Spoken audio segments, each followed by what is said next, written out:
ਤੁਹਾਡਾ ਸਾਰਿਆਂ ਦਾ ਬਹੁਤ ਬਹੁਤ ਧੰਨਵਾਦ कि तुसी एक स्नेह ते इत्थे इकट्ठे हुए हो, क्योंकि अपना घर छड्ड के किसी लिए तुर के आना पहला आसान तां तुसी साडे ते यही चाहता।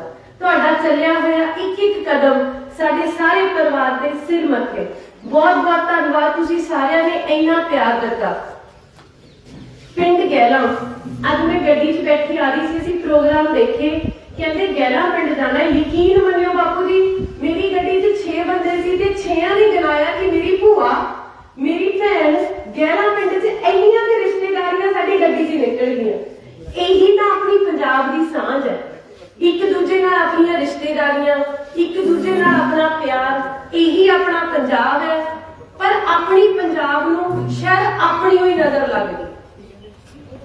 आपां नूं अज मैं तुहाडे सारिਆਂ ਦੇ दरमियान पहुंची हां। सरदार गुरवीर सिंह गोल्डी जी ਵੱਲੋਂ ਉਹਨਾਂ ਦੀ धर्म पत्नियां ते 2017 ਤੋਂ ਲੈ ਕੇ 2022 तक ਧੂਰੀ ਦੀ ਸਾਰੀ ਸੰਗਤ ਨੇ ਗੋਲਡੀ ਜੀ ਤੇ ਫਤਵਾ ਪੜਿਆ ਤੇ ਸਾਨੂੰ ਸੇਵਾ ਕਰਨ ਦਾ ਮੌਕਾ ਮਿਲਿਆ। ਤੇ ਮੈਂ ਹੱਥ ਬੰਨ ਕੇ ਬੇਨਤੀ ਕਰੂੰਗੀ, ਜਿੰਨੇ ਵੀ ਸੱਜਣ ਇੱਥੇ ਬੈਠੇ ਨੇ ਜਾਂ ਪਿੰਡ ਗੈਲਾ 'ਚ ਮੇਰੀ ਆਵਾਜ਼ ਜਿੱਥੇ ਤੱਕ ਵੀ ਪਹੁੰਚ ਰਹੀ ਹੈ, ਕਿ ਜਿਹਦੀ ਵੀ ਰਿਸ਼ਤੇਦਾਰੀ ਧੂਰੀ ਜਾਂ ਧੂਰੀ ਦੇ ਪਿੰਡਾਂ 'ਚ ਹੋਊਗੀ, ਤੁਸੀਂ ਇਸ ਵਾਰੀ ਜ਼ਰੂਰ ਪੁੱਛ ਕੇ ਦੇਖਿਓ ਕਿ ਗੋਲਡੀ ਜੀ ਨੇ ਕਿੰਨਾ ਕੰਮ ਧੂਰੀ ਦੇ ਪਿੰਡਾਂ 'ਚ ਕੀਤਾ, ਕਿੰਨਾ ਕੰਮ ਧੂਰੀ ਨੇ ਕੀਤਾ। ਸਿਰਫ ਇੰਨਾ ਹੀ ਨਹੀਂ, ਉਹਨਾਂ ਨੇ ਆਪਣੇ 2017 ਤੋਂ 22 ਦੇ ਵਿੱਚ ਜਦ ਸਰਕਾਰ ਵੀ ਕਾਂਗਰਸ ਦੀ ਸੀ, ਉਹ ਐਮਐਲਏ ਵੀ ਕਾਂਗਰਸ ਦੇ ਸੀ, ਅਸੀਂ ਲੋਕਾਂ ਨਾਲ ਵਾਅਦਾ ਕੀਤਾ ਸੀ ਕਿ ਜਿੱਦਨੇ ਗੋਲਡੀ ਐਮਐਲਏ ਬਣ ਗਏ ਅਸੀਂ ਆਪਣੇ ਪਿੰਡਾਂ ਪੂਰੀ ਧੂਰੀ ਦੀ ਸੰਗਤ ਨੂੰ ਟੋਲ ਪਲਾਜ਼ੇ ਦੇ ਪੈਸੇ ਨਹੀਂ ਦੇਂਗੇ। ਉਹੀ ਵਾਅਦਾ ਪੂਰਾ ਕਰਦੇ ਹੋਏ ਗੋਲਡੀ ਜੀ ਨੇ ਆਪਣੀ ਸਰਕਾਰ ਦੇ ਖਿਲਾਫ ਜਾ ਕੇ, ਕਿਉਂਕਿ ਦੂਜੀਆਂ ਸਰਕਾਰਾਂ ਦੇ ਖਿਲਾਫ ਜਾਣਾ ਸਭ ਨੂੰ ਬਹੁਤ ਸੌਖਾ ਹੈ, ਪਰ ਆਪਣੀ ਸਰਕਾਰ ਦੇ ਖਿਲਾਫ ਜਾ ਕੇ ਉਹਨਾਂ ਨੇ ਟੋਲ ਪਲਾਜ਼ੇ ਤੋਂ ਸੜਕ ਕੱਢੀ, ਜਿਹਦੇ ਕਰਕੇ ਬਾਪੂ ਜੀ ਗੋਲਡੀ ਜੀ ਤੇ ਅੱਜ ਵੀ ਸੱਤ ਕਰਦੇ ਆਪਣੀ ਸਰਕਾਰ ਦੇ ਰਹਿ ਕੇ। ਪਰ ਉਹ ਕਿਉਂ ਕੀਤਾ? ਕਿਉਂਕਿ ਸਾਡਾ ਵਾਅਦਾ ਸੀ ਸਾਡੀ ਸੰਗਤ ਨਾਲ, ਧੂਰੀ ਦੀ ਸੰਗਤ ਨਾਲ ਨਹੀਂ ਕੀਤਾ, ਪਰ ਹਾਂ ਉੱਥੇ ਤੁਰ ਕੇ ਜਾ ਕੇ ਅਸੀਂ ਹਾਂ ਦਾ ਨਾਰਾ ਜ਼ਰੂਰ ਮਾਰਿਆ। ਜਦ ਕਿ 117 ਐਮਐਲਏ ਤੇ 117 ਐਮਐਲਏ ਪੰਜਾਬ ਦੇ ਤੇ ਦਿੱਲੀ ਵਾਲੇ ਸਰਕਾਰ ਤਦ ਵੀ ਉੱਥੇ ਝਾੜੂਗੀ ਸੀ, ਤੇ ਆਲੇ ਦੁਆਲੇ ਕੋਈ ਵੀ ਐਮਐਲਏ ਅੱਜ ਤੱਕ ਦਿੱਲੀ ਤੁਰ ਕੇ ਨਹੀਂ ਗਿਆ। ਸੰਘਰਸ਼ ਦੇ ਦੌਰਾਨ ਜਿੰਨੇ ਮਹੀਨੇ 13-14 ਮਹੀਨੇ ਸੰਘਰਸ਼ ਆਪਾਂ ਲੜਿਆ, ਸਿਰਫ ਦਲਵੀਰ ਸਿੰਘ ਗੋਲਡੀ ਜੀ ਸੀ, ਕਿਉਂਕਿ ਦਿੱਲੀ ਦੇ ਆਪਾਂ ਗੱਡੀ 'ਚ ਵੀ ਦਿੱਲੀ ਜਾਂਦੇ ਆਪਾਂ ਆਪਣੀਆਂ ਢੂਈਆਂ ਦੁੱਖ ਲੱਗ ਜਾਂਦੀਆਂ ਨੇ, ਦਿੱਲੀ ਬਹੁਤ ਦੂਰ ਹੈ। ਪਰ ਯਕੀਨ ਮੰਨਿਓ ਕਿ ਅਸੀਂ ਸਾਰਾ ਪਰਿਵਾਰ ਦਿੱਲੀ 2 ਵਾਰ ਤੁਰ ਕੇ ਗਿਆ। ਸਿਰਫ ਇੰਨਾ ਹੀ ਨਹੀਂ, ਗੋਲਡੀ ਜੀ ਨੇ 74 ਗਰਾਊਂਡ ਬਣਾਏ ਜਵਾਕਾਂ ਦੇ ਖੇਡਣ ਨੂੰ, ਪਾਰਕ ਬਣਾਏ, ਝੂਲੇ ਲਵਾਏ, ਤਾਂ ਕਿ ਇਹ ਨਾ ਹੋਵੇ ਕਿ ਸਿਰਫ ਸ਼ਹਿਰ ਦੀਆਂ ਬੀਬੀਆਂ ਹੀ ਪਾਰਕਾਂ 'ਚ ਘੁੰਮਣ, ਆਪਣੇ ਪਿੰਡਾਂ ਦੀਆਂ ਬੀਬੀਆਂ ਵੀ ਆਪਣੀ ਪੋਤਾ ਪੋਤੀ ਲੈ ਕੇ ਅੱਖ ਨੂੰ ਗਰਾਊਂਡ 'ਚ ਘੁੰਮ ਕੇ ਆਉਣ, ਸੈਰ ਕਰਕੇ ਆਉਣ। ਪਿੰਡਾਂ ਦੇ ਬੱਚਿਆਂ ਦਾ ਵੀ ਹੱਕ ਹੈ ਕਿ ਉਹ ਝੂਲਿਆਂ ਤੇ ਝੂਲਣ। ਇਹ ਸਾਰੀਆਂ ਚੀਜ਼ਾਂ ਨੂੰ, ਇਹ ਤਾਂ ਥੋੜੇ ਜਿਹੇ ਕੰਮ ਨੇ ਜਿਹੜੇ ਮੈਂ ਗਿਣਾ ਰਹੀ ਹਾਂ ਕਿਉਂਕਿ ਸਮਾਂ ਬਹੁਤ ਥੋੜਾ। ਬਾਕੀ ਮੇਰੀ ਹੱਥ ਬੰਨ ਕੇ ਬੇਨਤੀ ਹੈ, ਤੁਸੀਂ ਸਾਰੇ ਮਹਿਲਾਂ ਤੋਂ ਮਹਿਲ ਕਲਾਂ ਤੋਂ ਧੂਰੀ ਦੂਰ ਨਹੀਂ ਹੈਗਾ। ਜਿੰਨੀਆਂ ਸੜਕਾਂ ਧੂਰੀ ਨੂੰ ਲੱਗਦੀਆਂ ਸੀ ਸਾਰੀਆਂ ਟੁੱਟੀਆਂ ਹੋਈਆਂ ਸੀ, ਜਹਾਂਗੀਰ ਵਾਲਾ ਪੁਲ ਟੁੱਟਿਆ ਹੋਇਆ ਸੀ। ਦਲਵੀਰ ਸਿੰਘ ਗੋਲਡੀ ਜੀ ਨੇ ਆਪਣੇ 5 ਸਾਲ ਦੇ ਕਾਰਗੁਜ਼ਾਰੀ 'ਚ ਇਹ ਸਾਰੇ ਕੰਮ ਪੂਰੇ ਕੀਤੇ।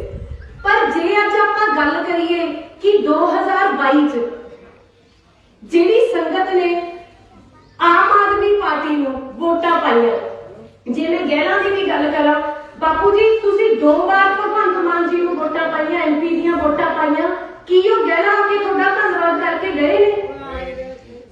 ਹਾਂਜੀ ਬਾਪੂ ਜੀ, ਜਿਵੇਂ ਹੁਣ ਤੁਸੀਂ ਦੱਸ ਰਹੇ ਹੋ ਕਿ ਉਹ ਗਹਿਲਾ ਆਏ ਨਹੀਂ, ਮੈਨੂੰ ਨਹੀਂ ਪਤਾ ਕਿ ਉਹ ਗਹਿਲਾ ਆਏ ਜਾਂ ਨਾ ਆਏ। ਆਪਾਂ 2 ਵਾਰ ਨਹੀਂ, ਆਪਾਂ 3 ਵਾਰ ਵੋਟਾਂ ਪਾਤੀਆਂ। 2022 'ਚ ਆਪਾਂ ਝਾੜੂ ਦੀ ਸਰਕਾਰ ਬਣਾਤੀ, 2 ਵਾਰ ਪਹਿਲਾਂ ਉਹਨਾਂ ਨੂੰ ਆਪਾਂ ਐਮਪੀ ਵਜੋਂ ਚੁਣ ਕੇ ਵੋਟਾਂ ਪਾਤੀਆਂ। ਪਰ ਇੱਕ ਗੱਲ ਤੁਹਾਨੂੰ ਧੂਰੀ ਦੀ ਸੁਣਾਉਣ ਲੱਗੀ ਆ, ਧੂਰੀ 'ਚ ਜਿੱਥੋਂ ਵੀ ਜੀ ਉਹ ਮੁੱਖ ਮੰਤਰੀ ਬਣ ਕੇ ਗਏ, ਜਿੱਥੋਂ ਸਰਕਾਰ ਬਣੀ ਉਹਨਾਂ ਦੀ ਉਹ ਮੁੱਖ ਮੰਤਰੀ ਬਣੇ, ਉੱਥੇ ਉਹਨਾਂ ਨੇ ਧੰਨਵਾਦ ਕਰਨ ਤਾਂ ਬਹੁਤ ਦੂਰ ਦੀ ਗੱਲ ਸੀ ਛੋਟੇ ਵੀਰ। ਉਹਨਾਂ ਨੇ ਕਿਸੇ ਆਪਣੀ ਸਪੀਚ 'ਚ ਵੀ ਇਹ ਨਹੀਂ ਕਿਹਾ ਕਿ ਧੂਰੀ ਵਾਲਿਓ ਤੁਹਾਡਾ ਧੰਨਵਾਦ, ਤੁਸੀਂ ਮੈਨੂੰ ਮੁੱਖ ਮੰਤਰੀ ਬਣਾਤਾ। ਜਿਹੜਾ ਬੰਦਾ ਵੋਟਾਂ ਲੈਣ ਲੱਗੇ ਜਦ ਤਾਂ ਹੱਥ ਚਾਹੇ ਗੋਹੇ ਵਾਲੇ ਹੁੰਦੇ ਸੀ, ਬੀਬੀ ਮੈਨੂੰ ਇੱਥੇ ਆਸ਼ੀਰਵਾਦ ਦਿਓ, ਤਾਂ ਗੋਹੇ ਵਾਲੇ ਹੱਥ ਵੀ ਸੋਹਣੇ ਲੱਗਦੇ ਨੇ।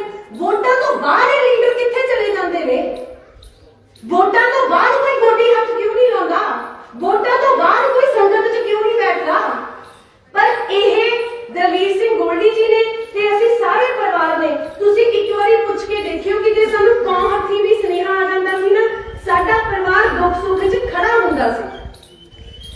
ਇਹੀ ਗੱਲ ਮੈਂ ਤੁਹਾਨੂੰ ਸਾਰਿਆਂ ਨੂੰ ਹੁਣ ਕਹੂੰਗੀ ਕਿ ਅਸੀਂ ਤਾਂ ਬਹੁਤ ਨਿਮਾਣੇ ਜਿਹੇ ਹਾਂ। ਆਪਾਂ ਇੱਕ ਵਾਰ ਆਪਣੀ ਵੋਟ ਕਹਿੰਦੇ ਬਦਲਾਅ ਦੇਖ ਲਈਏ, ਬਦਲਾਅ ਦੇਖ ਲਈਏ, ਬਦਲਾਅ ਦੇਖ ਲਈਏ। ਬਦਲਾਅ ਪੰਜਾਬ ਨੇ ਅਜਿਹਾ ਦੇਖਿਆ, ਆਪਾਂ ਕਹਿੰਦੇ ਨੇ ਵੋਟ ਹੀ ਹੈ, ਚੱਲ ਇਹਨਾਂ ਨੂੰ ਪਾ ਦੋ, ਵੋਟ ਹੀ ਹੈ, ਚੱਲ ਇਹਨਾਂ ਨੂੰ ਪਾ ਦੋ। ਪਰ ਆਪਣੀ ਇੱਕ ਗਲਤ ਵੋਟ ਨਾਲ ਅੱਜ ਪੰਜਾਬ ਦਾ ਉਹ ਹਾਲ ਹੋ ਗਿਆ ਕਿ ਮਾਵਾਂ ਦੀਆਂ ਕੁੱਖਾਂ ਖਾਲੀ ਹੋ ਗਈਆਂ। ਕਿੰਨੀਆਂ ਮਾਵਾਂ ਦੀਆਂ ਕੁੱਖਾਂ ਰੋਜ਼ ਖਾਲੀ ਹੋ ਰਹੀਆਂ ਨੇ। ਆ ਅਹਿਮਦਗੜ੍ਹ ਇੱਕ ਗਰਦਨ ਹੀ ਵੱਢਦੀ, ਧੜ ਅੱਡ ਰਹਿ ਗਿਆ, ਸਰੀਰ ਅੱਡ ਰਹਿ ਗਿਆ। ਪਟਿਆਲੇ ਬਾਹਾਂ ਵੱਢਦੀਆਂ। ਇੰਨੀਆਂ ਖਤਰਨਾਕ ਘਟਨਾਵਾਂ ਰੋਜ਼ ਹੋ ਰਹੀਆਂ ਨੇ। ਮੇਰੇ ਛੋਟੇ ਵੀਰ ਖੜੇ ਨੇ, ਤੁਹਾਨੂੰ ਲੱਗਦਾ ਪੰਜਾਬ 'ਚ ਮੁੜ ਕੇ ਖਾੜੇ ਲੱਗ ਜਾਣਗੇ? ਕਿਉਂਕਿ ਸ਼ਰੇਆਮ ਕਬੱਡੀ ਕੱਪ 'ਚ ਸ਼ਰੇਆਮ ਗੋਲੀਆਂ ਚੱਲਦੀਆਂ ਨੇ। ਜਿਹੜੇ ਵੱਡੇ ਵੱਡੇ ਸਿੰਗਰ ਨੇ ਉਹਨਾਂ ਨੂੰ ਗੋਲੀਆਂ ਨਾਲ ਭੁੰਨ ਦਿੱਤਾ ਜਾਂਦਾ। ਮੁੜ ਕੇ ਕਦੇ ਖਾੜੇ ਲੱਗ ਜਾਣਗੇ, ਮੁੜ ਕੇ ਕਦੇ ਖੇਡਾਂ ਹੋ ਜਾਣਗੀਆਂ। ਸਵੇਰੇ ਪੁੱਤ ਘਰੋਂ ਜਾਂਦਾ, ਅੱਖ ਨੂੰ ਇਹ ਨਹੀਂ ਪਤਾ ਹੁੰਦਾ ਵਾਪਸ ਆਊਗਾ ਕਿ ਨਹੀਂ, ਕਿਉਂਕਿ ਇੰਨੇ ਕਤਲੇਆਮ ਰੋਜ਼ ਹੋ ਰਹੇ ਹੈ। ਰਾਜੋ ਮਾਜਰੇ ਪਿੰਡ ਦੀ ਇੱਕ ਗੱਲ ਸੁਣਾਉਣੀ ਆ ਹੁੰਦੀ ਹੋਈ। 3-4 ਦਿਨ ਪਹਿਲਾਂ ਰਾਜੋ ਮਾਜਰੇ ਝਾੜੂ ਵਾਲਿਆਂ ਦੀ ਰੈਲੀ ਸੀ। ਉਹਨਾਂ ਦੇ ਕੈਂਡੀਡੇਟ ਪਹੁੰਚੇ, ਇੱਕ ਪੂਰੀ ਬੱਸ ਪੁਲਿਸ ਵਾਲਿਆਂ ਦੀ ਪਹੁੰਚੀ, 2-3 ਗੱਡੀਆਂ ਪੁਲਿਸ ਵਾਲਿਆਂ ਦੀਆਂ, ਤਕਰੀਬਨ 100, 150, 200 ਪਿੰਡਾਂ ਦੇ ਜੀ ਬੈਠੇ ਨੇ। ਰਾਜੋ ਮਾਜਰੇ ਤੋਂ 300-400 ਮੁਲਾਜ਼ਮ ਪੁਲਿਸ ਦਾ ਹੋਊਗਾ। 300-400 ਮੁਲਾਜ਼ਮ ਪਿੰਡ 'ਚ ਹੋਵੇ ਤੇ ਉੱਥੇ ਦਿਨ ਦਿਹਾੜੇ ਇੱਕ ਬਜ਼ੁਰਗ ਬੀਬੀ ਦੀ ਦੋਨੋਂ ਹੱਥ ਬੰਨ ਕੇ ਨਾਲੇ ਤਾਂ ਪੈਸੇ ਲੈ ਗਏ, ਨਾਲੇ ਚੂੜੀਆਂ ਲੈ ਗਏ। ਆਹ ਹਾਲ ਅੱਜ ਜਿਹੜਾ ਆਪਾਂ ਕਹਿੰਦੇ ਸੀ ਨਾ ਬਦਲਾਅ ਦੇਖਣਾ, ਚੱਲ ਵੋਟ ਹੀ ਹੈ, ਬਥੇਰੀਆਂ ਪਾਰਟੀਆਂ, ਹੁਣ ਇਹਨਾਂ ਨੂੰ ਪਾ ਦੋ। ਇਹ ਵੋਟ ਪਾ ਕੇ ਅੱਜ ਪੰਜਾਬ ਦਾ ਉਹ ਮਾਹੌਲ ਹੋ ਗਿਆ ਕਿ ਕੋਈ ਪੁਲਿਸ ਤੇ ਕਿਸੇ ਦਾ ਕੰਟਰੋਲ ਨਹੀਂ। 1000 ਰੁਪਇਆ ਕਹਿੰਦੇ ਸੀ ਤਾਂ ਬਾਅਦ ਦੀਆਂ ਗੱਲਾਂ ਨੇ ਕਿ ਨੌਕਰੀਆਂ ਦੇ ਦੇਣਗੇ, 1000 ਰੁਪਇਆ ਦੇ ਦੇਣਗੇ, ਕਰਪਸ਼ਨ ਖਤਮ ਕਰ ਦੇਣਗੇ, ਚਿੱਟੇ ਦੇ ਨਕੀਰ ਪਾ ਦਾਂਗੇ, ਭਲੇ ਉਹ ਮਾਨਸ ਹੋਏ ਤਾਂ ਬਾਅਦ ਦੀਆਂ ਗੱਲਾਂ ਨੇ। ਪਹਿਲਾਂ ਸਾਡੇ ਪੁੱਤ ਦਾ ਬਚਾ ਲਓ, ਪਹਿਲਾਂ ਸਾਡੀ ਹੋਂਦ ਦਾ ਬਚਾ ਲਓ, ਪਹਿਲਾਂ ਜਿਹੜਾ ਪੁਲਿਸ ਤੇ ਤਾਂ ਆਪਣਾ ਕੰਟਰੋਲ ਕਰ ਲਓ, ਪਹਿਲਾਂ ਕਤਲ-ਆਮ ਦਾ ਖਤਮ ਕਰ ਦਿਓ। ਕਦੇ ਪਹਿਲਾਂ ਤੁਸੀਂ ਸੁਣਿਆ ਸੀ ਕਿ ਰੋਜ਼ ਅੱਜ ਇੱਥੇ ਕਤਲ, ਅੱਜ ਉੱਥੇ ਕਤਲ? ਇਹ ਗੱਲ ਮੈਂ ਨਹੀਂ ਕਹਿ ਰਹੀ, ਤੁਸੀਂ ਆਪਣੇ ਟੈਲੀਫੋਨਾਂ ਤੇ ਖੋਲ ਕੇ ਦੇਖਿਓ। ਜਿਹੜੀ ਗੱਲ ਵੀ ਮੈਂ ਕਹਿ ਰਹੀ ਹਾਂ ਆਪੋ ਆਪਣੇ ਫੋਨਾਂ ਤੇ ਇੱਕ ਵਾਰੀ ਖੋਲ ਕੇ ਜ਼ਰੂਰ ਦੇਖਿਓ ਕਿ ਮੈਂ ਸਹੀ ਕਹਿ ਰਹੀ ਹਾਂ, ਮੈਂ ਗਲਤ ਕਹਿ ਰਹੀ ਹਾਂ। ਤਾਂ ਬੜਾ ਕਹਿੰਦੇ ਸੀ ਕਾਂਗਰਸੀਆਂ ਨੇ ਕੀ ਕੀਤਾ, ਕਾਲੀਆਂ ਨੇ ਕੀ ਕੀਤਾ। ਭਾਈ ਕਾਂਗਰਸ ਅਕਾਲੀਆਂ ਤੋਂ ਕੁਝ ਹੋਇਆ ਨਹੀਂ ਹੋਇਆ, ਆਹ ਕਤਲੇਆਮ ਨਹੀਂ ਹੁੰਦਾ ਸੀ। ਦਿਨ ਦਿਹਾੜੇ ਮਾਵਾਂ ਦੀਆਂ ਕੁੱਖਾਂ ਖਾਲੀ ਨਹੀਂ ਹੁੰਦੀਆਂ ਸੀ, ਘਰੋਂ ਕੋਈ ਸੱਥਰ ਨਹੀਂ ਪਿਛੇ। ਕਹਿੰਦੇ ਬਦਲਾਅ ਕਰਾਂਗੇ। ਬਦਲਾਅ ਤਾਂ ਇਹਨਾਂ ਨੇ ਕੀ ਕਰਨਾ ਸੀ? ਕੋਈ ਨਵਾਂ ਸਕੂਲ ਲਿਆਂਦਾ ਜਾਂ ਕਿਸੇ ਸਕੂਲ 'ਚ ਕੋਈ ਕਮਰਾ ਪਵਾਇਆ ਜਾਂ ਮਾਸਟਰਾਂ ਨੂੰ ਜਿਹੜੇ ਰੋਲਦੇ ਫਿਰਦੇ ਨੇ ਉਹਨਾਂ ਦੀ ਸਾਰ ਲੱਤੀ। ਬਦਲਾਅ ਜ਼ਰੂਰ ਕਰਤਾ ਦੀਦੀ। ਜਿਹੜੀ ਦਾਰੂ ਦੀ ਬੋਤਲ 100 ਰੁਪਏ ਦੀ ਸੀ 50 ਰੁਪਏ ਦੀ ਕਰਤੀ। ਆਹ ਬਦਲਾਅ ਜ਼ਰੂਰ ਆ ਗਿਆ ਕਿ ਸ਼ਰੇਆਮ ਸ਼ਰਾਬਾਂ ਪੀਓ, ਸ਼ਰੇਆਮ ਕਿਸੇ ਵੀ ਨੂੰਹ ਭੈਣ ਨੂੰ ਕੁਝ ਵੀ ਕਹਿ ਦੋ, ਸ਼ਰੇਆਮ ਕੁੱਟ ਮਾਰ ਦੋ। ਵਾਹ ਬਈ ਵਾਹ, ਬਦਲਾਅ ਬਹੁਤ ਚੰਗਾ ਲਿਆਂਦਾ। ਇਹਦਾ ਕਸੂਰ ਉਹਨਾਂ ਦਾ ਨਹੀਂ ਜਿਹੜੇ ਬਦਲਾਅ ਲੈ ਕੇ ਆਏ ਨੇ। ਕਸੂਰ ਤਾਂ ਮਾਫ ਕਰਿਓ ਜਿਹੜੀ ਗੱਲ ਮੈਂ ਕਹਿਣ ਲੱਗੀ ਆ, ਕਸੂਰ ਆਪਣਾ, ਕਿਉਂਕਿ ਆਪਾਂ ਕਹਿੰਦੇ ਚੱਲ ਵੋਟ ਹੀ ਹੈ, ਜਿੱਥੇ ਮਰਜ਼ੀ ਪਾ ਦੋ। ਪਰ ਆਪਣੀ ਇੱਕ ਵੋਟ ਨੇ ਅੱਜ ਪੰਜਾਬ ਦਾ ਉਹ ਹਾਲ ਕਰਤਾ। ਨਾ ਇੱਥੇ ਮੁੜ ਕੇ ਖਾੜੇ ਲੱਗਣੇ ਨੇ, ਨਾ ਇੱਥੇ ਖੇਡਾਂ ਹੋਣੀਆਂ ਨੇ, ਨਾ ਕੋਈ ਮਾਂ ਇਹ ਸੋਚੂਗੀ। ਹਰ ਕੋਈ ਇਹ ਕਹੂਗਾ, ਇਹੀ ਆਪਣੇ ਮੁੱਖ ਮੰਤਰੀ ਸਾਹਿਬ ਜੀ ਕਹਿੰਦੇ ਸੀ ਬਾਹਰੋਂ ਲੋਕ ਨੌਕਰੀਆਂ ਕਰਨ ਆਉਣਗੇ, ਭਾਈ ਸਾਡੇ ਇੱਥੇ ਵਾਲੇ ਤਾਂ ਸਾਂਭ ਲਓ, ਆਪਦੇ ਪਰਿਵਾਰ ਤੋਂ ਸਾਡੇ ਇੱਥੇ ਵਾਲੇ ਤਾਂ ਸਾਂਭ ਲਓ। ਮੇਰੀ ਹੱਥ ਬੰਨ ਕੇ ਬੇਨਤੀ ਹੈ ਕਿ ਤੁਹਾਡੀ ਇੱਕ ਵੋਟ ਬਹੁਤ ਕੀਮਤੀ ਹੈ। ਇਹਨੂੰ ਵੋਟ ਨੂੰ ਕੋਈ ਇੱਥੇ ਅੱਜ ਹੁਣ ਤੁਹਾਡੇ ਤੋਂ ਵੋਟਾਂ ਮੰਗਣ ਆ ਜਾਂਦੇ ਨੇ, ਮੁੜ ਕੇ ਕੋਈ ਸ਼ਕਲ ਨਹੀਂ ਦਿਖਾਉਂਦਾ। ਪਰ ਤੁਸੀਂ ਦਲਬੀਰ ਸਿੰਘ ਗੋਲਡੀ ਬਾਰੇ ਕਿਸੇ ਵੀ ਧੂਰੀ ਵਾਲਿਆਂ ਤੋਂ ਪੁੱਛ ਕੇ ਦੇਖੋ ਕਿ 5 ਸਾਲ ਸਾਡੀ ਹਾਜ਼ਰੀ ਸਾਡੇ ਹਲਕੇ 'ਚ ਰਹੀ ਹੈ ਕਿ ਨਹੀਂ ਰਹੀ। 5 ਸਾਲ ਅਸੀਂ ਦੋਨੋਂ ਜੀ, ਜੇ ਗੋਲਡੀ ਜੀ ਬਾਹਰ ਜਾਂਦੇ ਸੀ ਤਾਂ ਮੈਂ ਹਲਕੇ 'ਚ ਹੁੰਦੀ ਸੀ, ਜੇ ਮੈਂ ਬਾਹਰ ਸੀ ਤਾਂ ਸਾਡੇ ਡੈਡੀ ਜੀ ਹਲਕੇ 'ਚ ਸੀ। ਕਿਉਂਕਿ ਅਸੀਂ ਹਲਕੇ ਨੂੰ ਇਹ ਨਹੀਂ ਸਮਝਿਆ ਕਿ ਸਾਡਾ ਹਲਕਾ ਹੈ, ਅਸੀਂ ਇਹ ਸਮਝਿਆ ਸਾਡਾ ਪਰਿਵਾਰ ਹੈ, ਸਾਡਾ 1.5 ਲੱਖ ਬੰਦੇ ਦਾ ਜੀ, ਅਸੀਂ ਹੁਣ ਇਕੱਠਾ ਪਰਿਵਾਰ। ਅਸੀਂ 26,000 ਪੈਨਸ਼ਨਾਂ ਵੀ ਜੀ ਗੋਲਡੀ ਜੀ ਨੇ ਲਵਾਈਆਂ ਨਵੀਆਂ, 18,000 ਰਾਸ਼ਨ ਕਾਰਡ ਬਣਵਾਏ, 450 ਘਰਾਂ ਤੋਂ ਉੱਤੇ ਘਰਾਂ ਦੀਆਂ ਛੱਤਾਂ ਪਾਉਣ ਦੀਆਂ ਕੋਸ਼ਿਸ਼ਾਂ ਕੀਤੀਆਂ। ਕਿ ਸਾਡਾ ਕਸੂਰ ਇਹ ਸੀ? ਸਾਡਾ ਕਸੂਰ ਇਹ ਸੀ ਸਾਡੇ ਤੋਂ ਝੂਠ ਨਹੀਂ ਬੋਲਿਆ ਗਿਆ। ਸਾਡਾ ਕਸੂਰ ਇਹ ਸੀ ਸਾਡੇ ਤੋਂ ਗਲੇ ਪਾੜ ਕੇ ਬਦਲਾਅ ਨਹੀਂ ਕਿਹਾ ਗਿਆ, ਕਿਉਂਕਿ ਅਸੀਂ ਬਦਲਾਅ ਲੈ ਕੇ ਹੀ ਨਹੀਂ ਆਉਣਾ ਚਾਹੁੰਦੇ। ਅਸੀਂ ਤਾਂ ਕਹਿੰਦੇ ਹਾਂ ਜਿਹੜਾ ਸਾਡਾ ਰੰਗਲਾ ਪੰਜਾਬ ਸੀ, ਜਿੱਥੇ ਲੋਕ ਹੱਸਦੇ ਸੀ, ਖੇਡਦੇ ਸੀ, ਉਹੀ ਵਾਪਸ ਰਹਿ ਗਏ। ਮੇਰੀ ਹੱਥ ਬੰਨ ਕੇ ਬੇਨਤੀ ਹੈ ਕਿ ਹੁਣ ਬਹੁਤ ਲੋਕ ਆਉਣਗੇ, ਪਰ ਪਛਾਣਨਾ ਤੁਸੀਂ ਹੈ ਕਿ ਤੁਹਾਡੇ ਕੰਮ ਕੌਣ ਆਊਗਾ। ਕਈ ਲੋਕ ਇੱਥੇ ਰਾਜਨੀਤੀ ਧਰਮ ਦੇ ਸਿਰ ਤੇ ਕਰੀ ਜਾਂਦੇ ਨੇ। ਕੋਈ ਕਹਿੰਦਾ ਅਸੀਂ ਹਿੰਦੂ ਆ, ਹਿੰਦੂਆਂ ਨੂੰ ਵੋਟਾਂ ਪਾ ਦਿਓ, ਕੋਈ ਕਹਿੰਦਾ ਸਿੱਖਾਂ ਨੂੰ ਵੋਟਾਂ ਪਾ ਦਿਓ। ਭਲਿਓ ਮਾਨਸੋ, ਜੇ ਤੁਸੀਂ ਧਰਮ ਹੀ ਕਰਨਾ, ਧਰਮ ਸਭ ਤੋਂ ਉੱਚੀ ਸੁੱਚੀ ਚੀਜ਼ ਹੈ। ਜੇ ਆਪਾਂ ਧਰਮ ਨੂੰ ਮੰਨਣਾ, ਆਪਾਂ ਰੋਜ਼ ਗੁਰਦੁਆਰੇ ਜਾਂਦੇ ਆ, ਮੰਦਰ ਜਾਂਦੇ ਆ, ਮਸੀਤ ਜਾਂਦੇ ਆ, ਕਿਉਂਕਿ ਆਪਾਂ ਧਰਮ ਨੂੰ ਮੰਨਦੇ ਆ। ਪਰ ਜਿਨ੍ਹਾਂ ਨੇ ਰਾਜਨੀਤੀ ਕਰਨੀ ਹੈ, ਰਾਜਨੀਤੀ ਤੇ ਧਰਮ ਦੋ ਅੱਡ-ਅੱਡ ਚੀਜ਼ਾਂ ਨੇ। ਮੇਰੀਆਂ ਬੀਬੀਆਂ ਬੈਠੀਆਂ ਨੇ, ਬੀਬੀਓ ਕਦੇ ਆਪਾਂ ਆਟਾ ਹੱਡਾਂ ਨਾਲ ਆਟਾ ਗੁੰਨ ਲਾਂਗੇ? ਗੁੰਨੇ ਜਾਂਦੇ ਨੇ ਹੱਡ ਕਦੇ ਆਟਿਆਂ 'ਚ। ਫਿਰ ਰਾਜਨੀਤੀ ਤੇ ਧਰਮ ਕਿਵੇਂ ਇਕੱਠੇ ਹੋ ਗਏ? ਅੱਜ ਆਪਾਂ ਧਰਮ ਦੇ ਨਾਮ ਤੇ ਵੋਟਾਂ ਕਿਉਂ ਮੰਗਦੇ ਆ? ਕੋਈ ਬਦਲਾਅ ਦੇ ਨਾਮ ਤੇ ਮੰਗ ਲੈਂਦਾ, ਕੋਈ ਧਰਮ ਦੇ ਨਾਮ ਤੇ ਮੰਗ ਲੈਂਦਾ। ਭਲਿਓ ਲੋਕੋ, ਵੋਟਾਂ ਉਹਨਾਂ ਨੂੰ ਪਾਓ ਜਿਨ੍ਹਾਂ ਨੇ ਕੰਮ ਕੀਤੇ ਨੇ, ਜਿਹੜੇ ਕੰਮ ਕਰਨ ਦੀ ਸ਼ਕਤੀ ਰੱਖਦੇ ਨੇ, ਜਿਨ੍ਹਾਂ ਨੇ ਪਹਿਲਾਂ ਕੁਝ ਕਰਕੇ ਦਿਖਾਇਆ, ਜਿਨ੍ਹਾਂ ਨੇ ਕੁਝ ਕੀਤਾ। ਉਹਨਾਂ ਨੂੰ ਪੁੱਛੋ, ਜਿਹੜੇ ਤੁਹਾਡੇ ਤੋਂ ਵੋਟਾਂ ਮੰਗਣ ਆਉਂਦੇ ਨੇ, ਤੁਸੀਂ ਕੀ ਕੀਤਾ? ਅੱਜ ਮੈਂ ਖੜੀ ਹਾਂ, ਮੈਨੂੰ ਪੁੱਛੋ ਵੀ ਤੂੰ ਕੀ ਕੀਤਾ ਸੀ, ਤੈਨੂੰ ਵੋਟਾਂ ਕਿਉਂ ਪਾਈਆਂ? ਅਸੀਂ ਰਾਜਨੀਤੀ ਕਰਦੇ ਹਾਂ ਆਪਣੇ ਕੰਮਾਂ ਦੇ ਸਿਰ ਤੇ। ਧਰਮ ਦੇ ਨਾਮ ਤੇ ਰਾਜਨੀਤੀ ਕਰਨਾ ਸਾਨੂੰ ਸਾਡੇ ਮਾਪਿਓ ਨੇ ਨਹੀਂ ਸਿਖਾਇਆ। ਬਦਲਾਅ ਦੇ ਨਾਮ ਤੇ ਰਾਜਨੀਤੀ ਕਰਨਾ ਸਾਨੂੰ ਮਾਪਿਓ ਨੇ ਨਹੀਂ ਸਿਖਾਇਆ। ਸਾਡੇ ਮਾਪਿਓ ਨੇ ਇਹ ਸਿਖਲਾਈ ਦਿੱਤੀ ਹੈ ਕਿ ਭਾਈ ਬੱਚੋ, ਆਪਣਾ ਕੰਮ ਕਰੋ, ਆਪਣੇ ਕੰਮ ਨੂੰ ਕਿਰਤ ਸਮਝੋ, ਬਜ਼ੁਰਗਾਂ ਦਾ ਆਸ਼ੀਰਵਾਦ ਲਓ ਤੇ ਛੋਟੇ ਬੱਚਿਆਂ ਦੇ ਸਿਰ ਤੇ ਆਪਦਾ ਹੱਥ ਰੱਖੋ, ਵੱਡੇ ਭੈਣ ਭਰਾ ਬਣ ਕੇ। ਸਾਡੀ ਤਾਂ ਆਹ ਰਾਜਨੀਤੀ ਹੈ। ਅਸੀਂ ਤਾਂ ਤੁਹਾਡੇ ਬੱਚੇ ਬਣ ਕੇ ਤੁਹਾਡੇ 'ਚ ਵਿਚਰਦੇ ਰਹਿਣਾ। ਹੁਣ ਕਿਸੇ ਦੇ ਵੀ ਤੁਸੀਂ ਝਾਂਸੇ 'ਚ ਨਹੀਂ ਆਉਣਾ। ਮੇਰੀ ਬੇਨਤੀ ਇਹੀ ਹੈ ਕਿ 23 ਤਰੀਕ ਨੂੰ ਬਾਪੂ ਜੀ ਜੀਰੀਆਂ ਦਾ ਕੰਮ ਸ਼ੁਰੂ ਹੋ ਗਿਆ। ਕੱਦੂ ਛੇਤੀ ਨਿਬੇੜ ਕੇ ਆਪਣਾ ਸਾਰੀ ਆਪਣੀ ਜੀਰੀ ਲਾ ਕੇ, ਬੀਬੀ ਤੁਸੀਂ ਵੀ ਸਾਰਿਆਂ ਨੇ ਸੀਰੀਆਂ ਦੀ ਰੋਟੀਆਂ ਛੇਤੀ ਪਕਾ ਕੇ 23 ਤਰੀਕ ਨੂੰ ਵੋਟਾਂ ਛੇਤੀ ਪਾ ਕੇ ਆਉਣੀਆਂ ਨੇ। 23 ਤਰੀਕ ਨੂੰ ਮੈਂ ਤਾਂ ਮਹਾਰਾਜ ਨੂੰ ਅਰਦਾਸ ਕਰਦੀ ਹਾਂ, ਇਹੋ ਜਿਹੀ ਮੌਸਮ ਹੋਵੇ ਜਿਹੜੀ ਗਰਮੀ ਨਾਲ ਵੀ ਵੋਟਾਂ ਪਾਉਣੀਆਂ ਸੌਖੀਆਂ ਹੋ ਜਾਣਗੀਆਂ। ਪਰ ਤੁਹਾਡੀ ਇੱਕ ਵੋਟ ਨਾਲ ਜਿਹੜਾ ਬਦਲਾਅ ਆਇਆ ਹੋਇਆ ਨਾ, ਇਹਨੂੰ ਆਪਾਂ ਠੱਲ ਪਾ ਸਕਦੇ ਹਾਂ। ਤੇ ਰਹੀ ਗੱਲ 1000 ਰੁਪਏ ਦੀ, ਆਪਾਂ ਨੂੰ ਕਿਹਾ ਸੀ ਨਾ 1000 ਰੁਪਇਆ ਦੇਵਾਂਗੇ।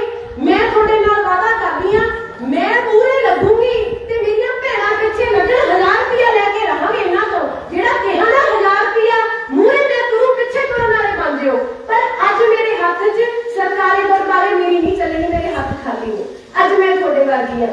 ਜਦ ਤੁਸੀਂ ਪਾਵਰ ਦੇ ਦੋਗੇ, ਮੂਹਰੇ ਮੈਂ ਲੱਗੂ, ਪਿੱਛੇ ਤੁਸੀਂ ਹੋ ਜਿਓ। 1000 ਰੁਪਇਆ ਤੇ ਇਹਨਾਂ ਦੇ ਗਲ ਗੁੱਠੇ ਦੇ ਕੇ ਲਵਾਂਗੇ। ਅੱਜ ਮੈਂ ਤੁਹਾਡੇ ਨਾਲ ਵਾਅਦਾ ਕਰਦੀ ਹਾਂ ਜੀ, ਕਿਉਂਕਿ ਐ ਤਾਂ ਕੋਈ ਵੀ ਆ ਜੂ ਵਾਅਦਾ ਕਰ ਦੂ ਤੇ ਤੁਰਦਾ ਲੱਗੂ। ਮੈਂ ਨਹੀਂ ਕਹਿੰਦੀ ਕਿ ਅਸੀਂ ਨੌਕਰੀਆਂ ਦੇਵਾਂਗੇ, ਮੈਂ ਨਹੀਂ ਕਹਿੰਦੀ ਅਸੀਂ 1000 ਰੁਪਏ ਦੇਵਾਂਗੇ। ਮੈਂ ਤਾਂ ਇਹ ਕਹਿੰਦੀ ਹਾਂ ਕਿ ਅਸੀਂ ਪਰਿਵਾਰ ਵਾਂਗੂ ਤੁਹਾਡੇ 'ਚ ਵਿਚਰਦੇ ਰਵਾਂਗੇ। ਜਿਹੜਾ ਸਾਡਾ ਸਾਂਝਾ ਕੰਮ ਹੋਊਗਾ, ਸਾਨੂੰ ਇੱਕ ਵਾਰੀ ਆਵਾਜ਼ ਮਾਰਿਓ, ਕੌਂ ਹੱਥੀ ਸਾਨੂੰ ਸੁਨੇਹਾ ਦੇ ਕੇ ਭੇਜਿਓ। ਤੁਹਾਡੇ ਪੁੱਤ, ਤੁਹਾਡੇ ਧੀ ਤੁਹਾਡੀ ਕਚਹਿਰੀ 'ਚ ਐਵੇਂ ਖੜੇ ਰਹਿਣਗੇ ਜਿਵੇਂ ਅੱਜ ਹੱਥ ਜੋੜ ਕੇ ਨਿਮਰਤਾ ਨਾਲ ਆਈਆਂ। ਮੇਰਾ ਵਾਅਦਾ ਹੈ, ਸਾਡੀਆਂ ਵੋਟਾਂ ਸਿਰਫ 24 ਤੱਕ ਹੀ ਨੇ, 1.5 ਸਾਲ, ਕਿਉਂਕਿ ਭਗਵੰਤ ਮਾਨ ਸਾਹਿਬ ਮੁੱਖ ਮੰਤਰੀ ਬਣ ਕੇ ਉਹਨਾਂ ਦੀ ਸੀਟ ਖਾਲੀ ਹੋ ਗਈ ਤੇ ਹੁਣ ਸਾਨੂੰ ਮੌਕਾ ਮਿਲਿਆ ਇਹ ਸੀਟ ਤੇ ਤੁਸੀਂ ਬਿਠਾਉਣਾ। ਤੇ ਇੱਕ ਗੱਲ ਮੈਂ ਬਾਪੂ ਜੀ ਅੱਜ ਤੁਹਾਡੇ ਨਾਲ ਵਾਅਦਾ ਕਰਦੀ ਹਾਂ, ਗਹਿਲਾ ਪਿੰਡ 'ਚ ਅੱਜ ਖੜੀ ਸੱਚ 'ਚ ਇੱਕ ਵਾਅਦਾ ਕਰਦੀ ਹਾਂ ਕਿ ਜੇ 2024 ਤੱਕ ਤੁਹਾਡੇ ਪੁੱਤ ਧੀ ਦਲਵੀਰ ਸਿੰਘ ਗੋਲਡੀ ਜੀ ਤੁਹਾਡੀ ਉਮੀਦਾਂ ਤੇ ਖਰੇ ਨਾ ਉਤਰੇ, ਅਸੀਂ ਗਹਿਲਾ ਪਿੰਡ ਨਹੀਂ ਆਉਂਦੇ ਤੁਹਾਡੇ ਤੋਂ ਵੋਟਾਂ ਮੰਗਣ। ਅੱਜ ਮੈਂ ਵਾਅਦਾ ਕਰਦੀ ਹਾਂ ਕਿ ਅਸੀਂ ਵੀ ਪਿੰਡ ਬਣਾਂਗੇ। ਜੇ ਪਰ ਖਰੇ ਉਤਰ ਗਏ, ਇੱਕ ਵਾਰ ਸਾਨੂੰ ਅਜ਼ਮਾ ਕੇ ਦੇਖੋ। 2024 ਸਿਰਫ 1.5 ਸਾਲ ਮੌਕਾ ਦੇਖੋ। ਇੱਕ ਵਾਰ 23 ਤਰੀਕ ਨੂੰ ਪੰਜਾਬ ਪੰਜਾਬ ਪੰਜਾਬ ਪੰਜਾਬ ਪੰਜਾਬ ਪੰਜਾਬ ਪੰਜਾਬ ਪੰਜਾਬ ਪੰਜਾਬ ਪੰਜਾਬ ਪੰਜਾਬ ਪੰਜਾਬ ਪੰਜੇ ਦੀ ਨੇਰੀ ਲਿਆ ਕੇ ਦੇਖਿਓ। ਥੋੜੀਆਂ ਅੱਖਾਂ ਥੱਲੇ ਨਹੀਂ ਡਿੱਗਣ ਦਿੰਦੇ। ਵਾਹਿਗੁਰੂ ਜੀ ਕਾ ਖਾਲਸਾ, ਵਾਹਿਗੁਰੂ ਜੀ ਕੀ ਫਤਿਹ। ਤੁਹਾਡਾ ਸਾਰਿਆਂ ਦਾ ਬਹੁਤ ਬਹੁਤ ਧੰਨਵਾਦ ਕਿ ਤੁਸੀਂ ਇੱਕ ਸਨੇਹੇ ਤੇ ਇੱਥੇ ਇਕੱਠੇ ਹੋਏ ਹੋ, ਕਿਉਂਕਿ ਆਪਣਾ ਘਰ ਛੱਡ ਕੇ ਕਿਸੇ ਲਈ ਤੁਰ ਕੇ ਆਉਣਾ ਪਹਿਲਾ ਆਸਾਨ ਤਾਂ ਤੁਸੀਂ ਸਾਡੇ ਤੇ ਇਹੀ ਕਰਤਾ। ਤੁਹਾਡਾ ਚੱਲਿਆ ਹੋਇਆ ਇੱਕ ਇੱਕ ਕਦਮ ਸਾਡੇ ਸਾਰੇ ਪਰਿਵਾਰ ਦੇ ਸਿਰ ਮੱਥੇ। ਬਹੁਤ ਬਹੁਤ ਧੰਨਵਾਦ, ਤੁਸੀਂ ਸਾਰਿਆਂ ਨੇ ਇੰਨਾ ਪਿਆਰ ਦਿੱਤਾ। ਪਿੰਡ ਗਹਿਲਾ, ਅੱਜ ਮੈਂ ਗੱਡੀ 'ਚ ਬੈਠੀ ਆ ਰਹੀ ਸੀ, ਅਸੀਂ ਪ੍ਰੋਗਰਾਮ ਦੇਖੇ, ਕਹਿੰਦੇ ਗਹਿਲਾ ਪਿੰਡ ਜਾਣਾ। ਯਕੀਨ ਮੰਨਿਓ ਬਾਪੂ ਜੀ, ਮੇਰੀ ਗੱਡੀ 'ਚ 6 ਬੰਦੇ ਸੀ ਤੇ 6 ਨੇ ਗਿਣਾਇਆ ਕਿ ਮੇਰੀ ਭੂਆ, ਮੇਰੀ ਭੈਣ ਗਹਿਲਾ ਪਿੰਡ 'ਚ ਇੰਨੀਆਂ ਦੇ ਰਿਸ਼ਤੇਦਾਰੀਆਂ ਸਾਡੀ ਗੱਡੀ 'ਚ ਨਿਕਲ ਗਈਆਂ। ਇਹੀ ਤਾਂ ਆਪਣੀ ਪੰਜਾਬ ਦੀ ਸਾਂਝ ਹੈ, ਇੱਕ ਦੂਜੇ ਨਾਲ ਆਪਣੀਆਂ ਰਿਸ਼ਤੇਦਾਰੀਆਂ, ਇੱਕ ਦੂਜੇ ਨਾਲ ਆਪਣਾ ਪਿਆਰ, ਇਹੀ ਆਪਣਾ ਪੰਜਾਬ ਹੈ। ਪਰ ਆਪਣੀ ਪੰਜਾਬ ਨੂੰ ਸ਼ਾਇਦ ਆਪਣੀ ਹੋਈ ਨਜ਼ਰ ਲੱਗਦੀ। ਆਪਾਂ ਨੂੰ ਅੱਜ ਮੈਂ ਤੁਹਾਡੇ ਸਾਰਿਆਂ ਦੇ ਦਰਮਿਆਨ ਪਹੁੰਚੀ ਹਾਂ ਸਰਦਾਰ ਦਲਵੀਰ ਸਿੰਘ ਗੋਲਡੀ ਜੀ ਵੱਲੋਂ ਉਹਨਾਂ ਦੀ ਧਰਮ ਪਤਨੀਆਂ ਤੇ 2017 ਤੋਂ ਲੈ ਕੇ 2022 ਤੱਕ सारी संगत ने गोल्डी जी ते फतवा पढ़िया ते सानू सेवा करन दा मौका मिलिया। ते मैं हथ बन के बेनती करूंगी जिन्ने भी सज्जन इत्थे बैठे ने जां पिंड गैरा च मेरी आवाज जिथे तक भी पहुंच रही है कि जिहदी भी रिश्तेदारी धूरी जां धूरी दे पिंडां च होगी, तुसी इक वारी जरूर पुछ के देखियो कि गोल्डी जी ने किन्ना काम धूरी दे पिंडां च कीता, किन्ना काम धूरी ने कीता। सिर्फ इन्ना ही नहीं, उन्होंने अपने 2017 तो 22 दे विच जब सरकार भी कांग्रेस दी सी, ਉਹ एमएलए भी कांग्रेस दे सी, ਅਸੀਂ ਲੋਕਾਂ ਨਾਲ ਵਾਅਦਾ ਕੀਤਾ ਸੀ ਕਿ ਜਿੱਦਨੇ ਗੋਲਡੀ ਐਮਐਲਏ ਬਣ ਗਏ ਅਸੀਂ ਆਪਣੇ ਪਿੰਡਾਂ ਪੂਰੀ ਧੂਰੀ ਦੀ ਸੰਗਤ ਨੂੰ ਟੋਲ ਪਲਾਜ਼ੇ ਦੇ ਪੈਸੇ ਨਹੀਂ ਦੇਂਗੇ। ਉਹੀ ਵਾਅਦਾ ਪੂਰਾ ਕਰਦੇ ਹੋਏ ਗੋਲਡੀ ਜੀ ਨੇ ਆਪਣੀ ਸਰਕਾਰ ਦੇ ਖਿਲਾਫ ਜਾ ਕੇ, ਕਿਉਂਕਿ ਦੂਜੀਆਂ ਸਰਕਾਰਾਂ ਦੇ ਖਿਲਾਫ ਜਾਣਾ ਸਭ ਨੂੰ ਬਹੁਤ ਸੌਖ ਹੈ, ਪਰ ਆਪਣੀ ਸਰਕਾਰ ਦੇ ਖਿਲਾਫ ਜਾ ਕੇ ਉਹਨਾਂ ਨੇ ਟੋਲ ਪਲਾਜ਼ੇ ਤੋਂ ਸੜਕ ਕੱਢੀ, ਜਿਹਦੇ ਕਰਕੇ ਬਾਪੂ ਜੀ ਗੋਲਡੀ ਜੀ ਤੇ ਅੱਜ ਵੀ ਸੱਤ ਕਰਦੇ ਆਪਣੀ ਸਰਕਾਰ ਲੈ ਕੇ। ਪਰ ਉਹ ਕਿਉਂ ਕੀਤਾ? ਕਿਉਂਕਿ ਸਾਡਾ ਵਾਅਦਾ ਸੀ ਸਾਡੀ ਸੰਗਤ ਨਾਲ, ਧੂਰੀ ਦੀ ਸੰਗਤ ਨਾਲ ਨਹੀਂ ਕੀਤਾ, ਪਰ ਹਾਂ ਉੱਥੇ ਤੁਰ ਕੇ ਜਾ ਕੇ ਅਸੀਂ ਹਾਂ ਦਾ ਨਾਰਾ ਜ਼ਰੂਰ ਮਾਰਿਆ। ਜਦ ਕਿ 117 ਐਮਐਲਏ ਤੇ 117 ਐਮਐਲਏ ਪੰਜਾਬ ਦੇ ਤੇ ਦਿੱਲੀ ਵਾਲੇ ਸਰਕਾਰ ਤਦ ਵੀ ਉੱਥੇ ਝਾੜੂਗੀ ਸੀ ਤੇ ਆਲੇ ਦੁਆਲੇ ਕੋਈ ਵੀ ਐਮਐਲਏ ਅੱਜ ਤੱਕ ਦਿੱਲੀ ਤੁਰ ਕੇ ਨਹੀਂ ਗਿਆ। ਸੰਘਰਸ਼ ਦੇ ਦੌਰਾਨ ਜਿੰਨੇ ਮਹੀਨੇ 13-14 ਮਹੀਨੇ ਸੰਘਰਸ਼ ਆਪਾਂ ਲੜਿਆ, ਸਿਰਫ ਦਲਵੀਰ ਸਿੰਘ ਗੋਲਡੀ ਜੀ ਸੀ, ਕਿਉਂਕਿ ਦਿੱਲੀ ਦੇ ਆਪਾਂ ਗੱਡੀ 'ਚ ਵੀ ਦਿੱਲੀ ਜਾਂਦੇ ਆਪਾਂ ਆਪਣੀਆਂ ਢੀਆਂ ਤੋਂ ਪਤਾ ਲੱਗ ਜਾਂਦੀਆਂ ਨੇ ਕਿ ਦਿੱਲੀ ਬਹੁਤ ਦੂਰ ਹੈ। ਪਰ ਯਕੀਨ ਮੰਨਿਓ ਕਿ ਅਸੀਂ ਸਾਰਾ ਪਰਿਵਾਰ ਦਿੱਲੀ 2 ਵਾਰ ਤੁਰ ਕੇ ਗਿਆ। सिर्फ इन्ना ही नहीं, गोल्डी जी ने 74 ग्राउंड बनाए जवाकां दे खेडण नूं, पार्क बनाए, झूले लवाए, ताकि ये ना होवे कि सिर्फ शहर दीयां बीबियां ही पार्कां च घुम्मण, अपने पिंडां दीयां बीबियां भी अपने पोता पोती लैके आखण नूं ग्राउंड च घुम के आउण, सैर करके आउण। पिंडां दे बच्चिआं दा भी हक है कि ਉਹ ਝੂਲਿਆਂ ਤੇ ਝੂਲਣ। ਇਹ ਸਾਰੀਆਂ ਚੀਜ਼ਾਂ ਨੂੰ, ਇਹ ਤਾਂ ਥੋੜੇ ਜਿਹੇ ਕੰਮ ਨੇ ਜਿਹੜੇ ਮੈਂ ਗਿਣਾ ਰਹੀ ਹਾਂ ਕਿਉਂਕਿ ਸਮਾਂ ਬਹੁਤ ਥੋੜਾ। ਬਾਕੀ ਮੇਰੀ ਹੱਥ ਬੰਨ ਕੇ ਬੇਨਤੀ ਹੈ, ਤੁਸੀਂ ਸਾਰੇ ਮਹਿਲਾਂ ਤੋਂ ਮਹਿਲ ਕਲਾਂ ਤੋਂ ਧੂਰੀ ਦੂਰ ਨਹੀਂ ਹੈਗਾ। ਜਿੰਨੀਆਂ ਸੜਕਾਂ ਧੂਰੀ ਨੂੰ ਲੱਗਦੀਆਂ ਸੀ ਸਾਰੀਆਂ ਟੁੱਟੀਆਂ ਹੋਈਆਂ ਸੀ, ਜਹਾਂਗੀਰ ਵਾਲਾ ਪੁਲ ਟੁੱਟਿਆ ਹੋਇਆ ਸੀ। ਦਲਵੀਰ ਸਿੰਘ ਗੋਲਡੀ ਜੀ ਨੇ ਆਪਣੇ 5 ਸਾਲ ਦੇ ਕਾਰਗੁਜ਼ਾਰੀ 'ਚ ਇਹ ਸਾਰੇ ਕੰਮ ਪੂਰੇ ਕੀਤੇ। ਪਰ ਜੇ ਅੱਜ ਆਪਾਂ ਗੱਲ ਕਰੀਏ ਕਿ 2022 'ਚ ਜਿਹੜੀ ਸੰਗਤ ਨੇ ਆਮ ਆਦਮੀ ਪਾਰਟੀ ਨੂੰ ਵੋਟਾਂ ਪਾਈਆਂ, ਜੇ ਮੈਂ ਗਹਿਣਾ ਦੀ ਵੀ ਗੱਲ ਕਰਾਂ, ਬਾਪੂ ਜੀ ਤੁਸੀਂ 2 ਵਾਰ ਭਗਵੰਤ ਮਾਨ ਜੀ ਨੂੰ ਵੋਟਾਂ ਪਾਈਆਂ, ਐਮਪੀ ਦੀਆਂ ਵੋਟਾਂ ਪਾਈਆਂ, ਕੀ ਉਹ ਗਹਿਣਾ ਆ ਕੇ ਤੁਹਾਡਾ ਧੰਨਵਾਦ ਕਰਕੇ ਗਏ ਨੇ? ਹਾਂਜੀ ਬਾਪੂ ਜੀ, ਜਿਵੇਂ ਹੁਣ ਤੁਸੀਂ ਦੱਸ ਰਹੇ ਹੋ ਕਿ ਉਹ ਗਹਿਣਾ ਆਏ ਨਹੀਂ, ਮੈਨੂੰ ਨਹੀਂ ਪਤਾ ਕਿ ਉਹ ਗਹਿਣਾ ਆਏ ਜਾਂ ਨਾ ਆਏ। ਆਪਾਂ 2 ਵਾਰ ਨਹੀਂ, ਆਪਾਂ 3 ਵਾਰ ਵੋਟਾਂ ਪਾਤੀਆਂ। 2022 'ਚ ਆਪਾਂ ਝਾੜੂ ਦੀ ਸਰਕਾਰ ਬਣਾਤੀ, 2 ਵਾਰ ਪਹਿਲਾਂ ਉਹਨਾਂ ਨੂੰ ਆਪਾਂ ਐਮਪੀ ਵਜੋਂ ਚੁਣ ਕੇ ਵੋਟਾਂ ਪਾਤੀਆਂ। ਪਰ ਇੱਕ ਗੱਲ ਤੁਹਾਨੂੰ ਧੂਰੀ ਦੀ ਸੁਣਾਉਣ ਲੱਗੀ ਆ, ਧੂਰੀ 'ਚ ਜਿੱਥੋਂ ਦੀ ਜੀ ਉਹ ਮੁੱਖ ਮੰਤਰੀ ਬਣ ਕੇ ਗਏ, ਜਿੱਥੋਂ ਸਰਕਾਰ ਬਣੀ ਉਹਨਾਂ ਦੀ ਉਹ ਮੁੱਖ ਮੰਤਰੀ ਬਣੇ, ਉੱਥੇ ਉਹਨਾਂ ਨੇ ਧੰਨਵਾਦ ਕਰਨ ਤਾਂ ਬਹੁਤ ਦੂਰ ਦੀ ਗੱਲ ਸੀ ਛੋਟੇ ਵੀਰ। ਉਹਨਾਂ ਨੇ ਕਿਸੇ ਆਪਣੀ ਸਪੀਚ 'ਚ ਵੀ ਇਹ ਨਹੀਂ ਕਿਹਾ ਕਿ ਧੂਰੀ ਵਾਲਿਓ ਤੁਹਾਡਾ ਧੰਨਵਾਦ, ਤੁਸੀਂ ਮੈਨੂੰ ਮੁੱਖ ਮੰਤਰੀ ਬਣਾਤਾ। ਜਿਹੜਾ ਬੰਦਾ ਵੋਟਾਂ ਲੈਣ ਲੱਗੇ ਜਦ ਤਾਂ ਹੱਥ ਚਾਹੇ ਗੋਹੇ ਵਾਲੇ ਹੁੰਦੇ ਸੀ, ਬੀਜੀ ਮੈਨੂੰ ਇੱਥੇ ਆਸ਼ੀਰਵਾਦ ਦਿਓ, ਤਾਂ ਗੋਹੇ ਵਾਲੇ ਹੱਥ ਵੀ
राजो माजरे पिंड की एक गल सुनानी आ सुनती हुई 3-4 दिन पहला राजो माजरे झाड़ू वालियां दी रैली सी उन्होंने कैंडीडेट पहुंचे एक पूरी बस पुलिस वालियां दी पहुंची 2-3 गड्डियां पुलिस वालियां ने तकरीबन 100-150-200 पिंडा वीर जी बैठे ने राजो माजरे तो 300-400 मुलाजम पुलिस का होगा 300-400 मुलाजम पिंड च होवे ते उत्थे दिन दिहाड़े एक बजुर्ग बीबी दी दोनों हाथ बन के नाले दा पैसे ले गए नाले चूड़ियां ले गए आ हाल अज जेड़ा आपां कहंदे सी ना बदलाव देखना चल वोट ही है बथेरियां पार्टियां हुण इन्हां नूं पा दो ਇਹ ਵੋਟ ਪਾ ਕੇ ਅੱਜ ਪੰਜਾਬ ਦਾ ਉਹ ਮਾਹੌਲ ਹੋ ਗਿਆ ਕਿ ਕੋਈ ਪੁਲਿਸ ਦੇ ਕਿਸੇ ਦਾ ਕੰਟਰੋਲ ਨਹੀਂ ਹਜ਼ਾਰ ਰੁਪਇਆ ਕਹਿੰਦੇ ਸੀ ਤਾਂ ਬਾਅਦ ਦੀਆਂ ਗੱਲਾਂ ਨੇ ਕਿ ਨੌਕਰੀਆਂ ਦੇ ਦੇਣਗੇ 1000 ਰੁਪਇਆ ਦੇ ਦੇਣਗੇ ਕਰਪਸ਼ਨ ਖਤਮ ਕਰ ਦੇਣਗੇ ਚਿੱਟੇ ਦੇ ਨਕੀਰ ਪਾ ਦਾਂਗੇ ਭਲਿਓ ਮਾਨਸੋ ਇਹ ਤਾਂ ਬਾਅਦ ਦੀਆਂ ਗੱਲਾਂ ਨੇ ਪਹਿਲਾਂ ਸਾਡੇ ਪੁੱਤ ਦਾ ਬਚਾ ਲਓ ਪਹਿਲਾਂ ਸਾਡੀ ਹਿੰਮਤ ਦਾ ਬਚਾ ਲਓ ਪਹਿਲਾਂ ਜਿਹੜਾ ਪੁਲਿਸ ਨੇ ਤਾਂ ਆਪਣਾ ਕੰਟਰੋਲ ਕਰ ਲਓ ਪਹਿਲਾਂ ਕਤਲ ਆਮ ਦਾ ਖਤਮ ਕਰ ਦੋ ਕਦੇ ਪਹਿਲਾਂ ਤੁਸੀਂ ਸੁਣਿਆ ਸੀ ਕਿ ਰੋਜ਼ ਅੱਜ ਇੱਥੇ ਕਤਲ ਅੱਜ ਉੱਥੇ ਕਤਲ ਇਹ ਗੱਲ ਮੈਂ ਨਹੀਂ ਕਹਿ ਰਹੀ ਤੁਸੀਂ ਆਪਣੇ ਟੈਲੀਫੋਨਾਂ ਤੇ ਖੋਲ ਕੇ ਦੇਖਿਓ ਜਿਹੜੀ ਗੱਲ ਵੀ ਮੈਂ ਕਹਿ ਰਹੀ ਹਾਂ ਆਪਕੋ ਆਪਣੇ ਫੋਨਾਂ ਤੇ ਇੱਕ ਵਾਰੀ ਖੋਲ ਕੇ ਜ਼ਰੂਰ ਦੇਖਿਓ ਕਿ ਮੈਂ ਸਹੀ ਕਹਿ ਰਹੀ ਹਾਂ ਮੈਂ ਗਲਤ ਕਹਿ ਰਹੀ ਹਾਂ ਤਾਂ ਬੜਾ ਕਹਿੰਦੇ ਸੀ ਕਾਂਗਰਸੀਆਂ ਨੇ ਕੀ ਕੀਤਾ ਕਾਲੀਆਂ ਨੇ ਕੀ ਕੀਤਾ ਭਾਈ ਕਾਂਗਰਸ ਅਕਾਲੀਆਂ ਤੋਂ ਕੁਝ ਹੋਇਆ ਨਹੀਂ ਹੋਇਆ ਆਹ ਕਤਲੇਆਮ ਨਹੀਂ ਹੁੰਦਾ ਸੀ ਦਿਨ ਦਿਹਾੜੇ ਮਾਮਾ ਦੀਆਂ ਭੁੱਖਾਂ ਖਾਲੀ ਨਹੀਂ ਹੁੰਦੀਆਂ ਸੀ ਘਰੋਂ ਘਰੀ ਸੱਥਰ ਨਹੀਂ ਪਿਛੇ ਕਹਿੰਦੇ ਬਦਲਾਅ ਕਰਾਂਗੇ ਬਦਲਾਅ ਤਾਂ ਇਹਨਾਂ ਨੇ ਕੀ ਕਰਨਾ ਸੀ ਕੋਈ ਨਵਾਂ ਸਕੂਲ ਲਿਆਂਦਾ ਜਾਂ ਕਿਸੇ ਸਕੂਲ 'ਚ ਕੋਈ ਕਮਰਾ ਪਵਾਇਆ ਜਾਂ ਮਾਸਟਰਾਂ ਨੂੰ ਜਿਹੜੇ ਰੋਲਦੇ ਫਿਰਦੇ ਨੇ ਉਹਨਾਂ ਦੀ ਸਾਰ ਲੱਤੀ ਬਦਲਾਅ ਜ਼ਰੂਰ ਕਰਤਾ ਦੀਦੀ ਜਿਹੜੀ ਦਾਰੂ ਦੀ ਬੋਤਲ 100 ਰੁਪਏ ਦੀ ਸੀ 50 ਰੁਪਏ ਦੀ ਕਰਤੀ ਆਹ ਬਦਲਾਅ ਜ਼ਰੂਰ ਆ ਗਿਆ ਕਿ ਸ਼ਰੇਆਮ ਸ਼ਰਾਬਾਂ ਪੀਓ ਸ਼ਰੇਆਮ ਕਿਸੇ ਵੀ ਨੂੰਹ ਭੈਣ ਨੂੰ ਕੁਝ ਵੀ ਕਹਿ ਦੋ ਸ਼ਰੇਆਮ ਪੁੱਤ ਮਾਰ ਦੋ ਵਾਹ ਬਈ ਵਾਹ ਬਦਲਾਅ ਬਹੁਤ ਚੰਗਾ ਲਿਆਂਦਾ ਇਹਦਾ ਕਸੂਰ ਉਹਨਾਂ ਦਾ ਨਹੀਂ ਜਿਹੜੇ ਬਦਲਾਅ ਲੈ ਕੇ ਆਏ ਨੇ ਕਸੂਰ ਤਾਂ ਮਾਫ ਕਰਿਓ ਜਿਹੜੀ ਗੱਲ ਮੈਂ ਕਹਿਣ ਲੱਗੀ ਆ ਕਸੂਰ ਆਪਣਾ ਕਿਉਂਕਿ ਆਪਾਂ ਕਹਿੰਦੇ ਚੱਲ ਵੋਟ ਹੀ ਹੈ ਜਿੱਥੇ ਮਰਜ਼ੀ ਪਾ ਦੋ ਪਰ ਆਪਣੀ ਇੱਕ ਵੋਟ ਨੇ ਅੱਜ ਪੰਜਾਬ ਦਾ ਉਹ ਹਾਲ ਕਰਤਾ ਨਾ ਇੱਥੇ ਮੁੜ ਕੇ ਖਾੜੇ ਲੱਗਣੇ ਨੇ ਨਾ ਇੱਥੇ ਖੇਡਾਂ ਹੋਣੀਆਂ ਨੇ ਨਾ ਕੋਈ ਮਾਂ ਇਹ ਸੋਚੂਗੀ ਹਰ ਕੋਈ ਇਹ ਕਹੂਗਾ ਇਹੀ ਆਪਣੇ ਮੁੱਖ ਮੰਤਰੀ ਸਾਹਿਬ ਜੀ ਕਹਿੰਦੇ ਸੀ ਬਾਹਰੋਂ ਲੋਕ ਨੌਕਰੀਆਂ ਕਰਨ ਆਉਣਗੇ ਭਾਈ ਸਾਡੇ ਇੱਥੇ ਵਾਲੇ ਤਾਂ ਸਾਂਭ ਲਓ ਆਪਦੇ ਪਰਿਵਾਰ ਤੋਂ ਸਾਡੇ ਇੱਥੇ ਵਾਲੇ ਤਾਂ ਸਾਂਭ ਲਓ ਮੇਰੀ ਹੱਥ ਬਣ ਕੇ ਬੇਨਤੀ ਹੈ ਕਿ ਤੁਹਾਡੀ ਇੱਕ ਵੋਟ ਬਹੁਤ ਕੀਮਤੀ ਹੈ ਇਹਨੂੰ ਵੋਟ ਨੂੰ ਕੋਈ ਇੱਥੇ ਅੱਜ ਹੁਣ ਤੁਹਾਡੇ ਤੋਂ ਵੋਟਾਂ ਮੰਗਣ ਆ ਜਾਂਦੇ ਨੇ ਮੁੱਕੀ ਕੋਈ ਸ਼ਕਲ ਨਹੀਂ ਦਿਖਾਉਂਦਾ ਪਰ ਤੁਸੀਂ ਦਲਬੀਰ ਸਿੰਘ ਗੋਲਡੀ ਬਾਰੇ ਕਿਸੇ ਵੀ ਧੂਰੀ ਵਾਲਿਆਂ ਤੋਂ ਪੁੱਛ ਕੇ ਦੇਖੋ ਕਿ 5 ਸਾਲ ਸਾਡੀ ਹਾਜ਼ਰੀ ਸਾਡੇ ਹਲਕੇ 'ਚ ਰਹੀ ਹੈ ਕਿ ਨਹੀਂ ਰਹੀ 5 ਸਾਲ ਅਸੀਂ ਦੋਨੋਂ ਜੀ ਜੇ ਗੋਲਡੀ ਜੀ ਬਾਹਰ ਜਾਂਦੇ ਸੀ ਤਾਂ ਮੈਂ ਹਲਕੇ 'ਚ ਹੁੰਦੀ ਸੀ ਜੇ ਮੈਂ ਬਾਹਰ ਸੀ ਤਾਂ ਸਾਡੇ ਡੈਡੀ ਜੀ ਹਲਕੇ 'ਚ ਸੀ ਕਿਉਂਕਿ ਅਸੀਂ ਹਲਕੇ ਨੂੰ ਇਹ ਨਹੀਂ ਸਮਝਿਆ ਕਿ ਸਾਡਾ ਹਲਕਾ ਹੈ ਅਸੀਂ ਇਹ ਸਮਝਿਆ ਸਾਡਾ ਪਰਿਵਾਰ ਹੈ ਸਾਡਾ 1.5 ਲੱਖ ਬੰਦੇ ਦਾ ਜੀ ਅਸੀਂ ਹੁਣ ਇਕੱਠਾ ਪਰਿਵਾਰ ਅਸੀਂ 26,000 ਪੈਨਸ਼ਨਾਂ ਵੀ ਜੀ ਗੋਲਡੀ ਜੀ ਨੇ ਲਵਾਈਆਂ ਨਵੀਆਂ 18,000 ਰਾਸ਼ਨ ਕਾਰਡ ਬਣਵਾਏ 450 ਘਰਾਂ ਤੋਂ ਉੱਤੇ ਘਰਾਂ ਦੀਆਂ ਛੱਤਾਂ ਪਾਉਣ ਦੀਆਂ ਕੋਸ਼ਿਸ਼ਾਂ ਕੀਤੀਆਂ ਕਿ ਸਾਡਾ ਕਸੂਰ ਇਹ ਸੀ ਸਾਡਾ ਕਸੂਰ ਇਹ ਸੀ ਸਾਡੇ ਤੋਂ ਝੂਠ ਨਹੀਂ ਬੋਲਿਆ ਗਿਆ ਸਾਡਾ ਕਸੂਰ ਇਹ ਸੀ ਸਾਡੇ ਤੋਂ ਗਲੇ ਪਾੜ ਕੇ ਬਦਲਾਅ ਨਹੀਂ ਕਿਹਾ ਗਿਆ ਕਿਉਂਕਿ ਅਸੀਂ ਬਦਲਾਅ ਲੈ ਕੇ ਹੀ ਨਹੀਂ ਆਉਣਾ ਚਾਹੁੰਦੇ ਅਸੀਂ ਤਾਂ ਕਹਿੰਦੇ ਹਾਂ ਜਿਹੜਾ ਸਾਡਾ ਰੰਗਲਾ ਪੰਜਾਬ ਸੀ ਜਿੱਥੇ ਲੋਕ ਹੱਸਦੇ ਸੀ ਖੇਡਦੇ ਸੀ ਉਹੀ ਵਾਪਸ ਰਹਿ ਗਏ ਮੇਰੀ ਹੱਥ ਬੰਨ ਕੇ ਬੇਨਤੀ ਹੈ ਕਿ ਹੁਣ ਬਹੁਤ ਲੋਕ ਆਉਣਗੇ ਪਰ ਪਛਾਣਨਾ ਤੁਸੀਂ ਹੈ ਕਿ ਤੁਹਾਡੇ ਕੰਮ ਕੌਣ ਆਊਗਾ ਕਈ ਲੋਕ ਇੱਥੇ ਰਾਜਨੀਤੀ ਧਰਮ ਦੇ ਸਿਰ ਤੇ ਕਰੀ ਜਾਂਦੇ ਨੇ ਕੋਈ ਕਹਿੰਦਾ ਅਸੀਂ ਹਿੰਦੂ ਆ ਹਿੰਦੂਆਂ ਨੂੰ ਵੋਟਾਂ ਪਾ ਦਿਓ ਕੋਈ ਕਹਿੰਦਾ ਸਿੱਖਾਂ ਨੂੰ ਵੋਟਾਂ ਪਾ ਦਿਓ ਭਲਿਓ ਮਾਨਸੋ ਜੇ ਤੁਸੀਂ ਧਰਮ ਹੀ ਕਰਨਾ ਧਰਮ ਸਭ ਤੋਂ ਉੱਚੀ ਚੀਜ਼ ਹੈ ਜੇ ਆਪਾਂ ਧਰਮ ਨੂੰ ਮੰਨਣਾ ਆਪਾਂ ਰੋਜ਼ ਗੁਰਦੁਆਰੇ ਜਾਂਦੇ ਆ ਮੰਦਰ ਜਾਂਦੇ ਆ ਮਸਜਿਦ ਜਾਂਦੇ ਆ ਕਿਉਂਕਿ ਆਪਾਂ ਧਰਮ ਨੂੰ ਮੰਨਦੇ ਆ ਪਰ ਜਿਨ੍ਹਾਂ ਨੇ ਰਾਜਨੀਤੀ ਕਰਨੀ ਹੈ ਰਾਜਨੀਤੀ ਤੇ ਧਰਮ ਦੋ ਅੱਡ ਚੀਜ਼ਾਂ ਨੇ ਮੇਰੀਆਂ ਬੀਬੀਆਂ ਬੈਠੀਆਂ ਨੇ ਬੀਬੀਓ ਕਦੇ ਆਪਾਂ ਆਟਾ ਹੱਡਾਂ ਨਾਲ ਆਟਾ ਗੁੰਨ ਲਾਂਗੇ ਗੁੰਨੇ ਜਾਂਦੇ ਨੇ ਹੱਡ ਕਦੇ ਆਟਿਆਂ 'ਚ ਫਿਰ ਰਾਜਨੀਤੀ ਤੇ ਧਰਮ ਕਿਵੇਂ ਇਕੱਠੇ ਹੋ ਗਏ ਅੱਜ ਆਪਾਂ ਧਰਮ ਦੇ ਨਾਮ ਤੇ ਵੋਟਾਂ ਕਿਉਂ ਮੰਗਦੇ ਆ ਕੋਈ ਬਦਲਾਅ ਦੇ ਨਾਮ ਤੇ ਮੰਗ ਲੈਂਦਾ ਕੋਈ ਧਰਮ ਦੇ ਨਾਮ ਤੇ ਮੰਗ ਲੈਂਦਾ ਭਲਿਓ ਲੋਕੋ ਵੋਟਾਂ ਉਹਨਾਂ ਨੂੰ ਪਾਓ ਜਿਨ੍ਹਾਂ ਨੇ ਕੰਮ ਕੀਤੇ ਨੇ ਜਿਹੜੇ ਕੰਮ ਕਰਨ ਦੀ ਸ਼ਕਤੀ ਰੱਖਦੇ ਨੇ ਜਿਨ੍ਹਾਂ ਨੇ ਪਹਿਲਾਂ ਕੁਝ ਕਰਕੇ ਦਿਖਾਇਆ ਜਿਨ੍ਹਾਂ ਨੇ ਕੁਝ ਕੀਤਾ ਉਹਨਾਂ ਨੂੰ ਪੁੱਛੋ ਜਿਹੜੇ ਤੁਹਾਡੇ ਤੋਂ ਵੋਟਾਂ ਮੰਗਣ ਆਉਂਦੇ ਨੇ ਤੁਸੀਂ ਕੀ ਕੀਤਾ ਅੱਜ ਮੈਂ ਖੜੀ ਹਾਂ ਮੈਨੂੰ ਪੁੱਛੋਗੀ ਬਾ ਤੂੰ ਕੀ ਕੀਤਾ ਸੀ ਤੈਨੂੰ ਵੋਟਾਂ ਕਿਉਂ ਪਾਈਆਂ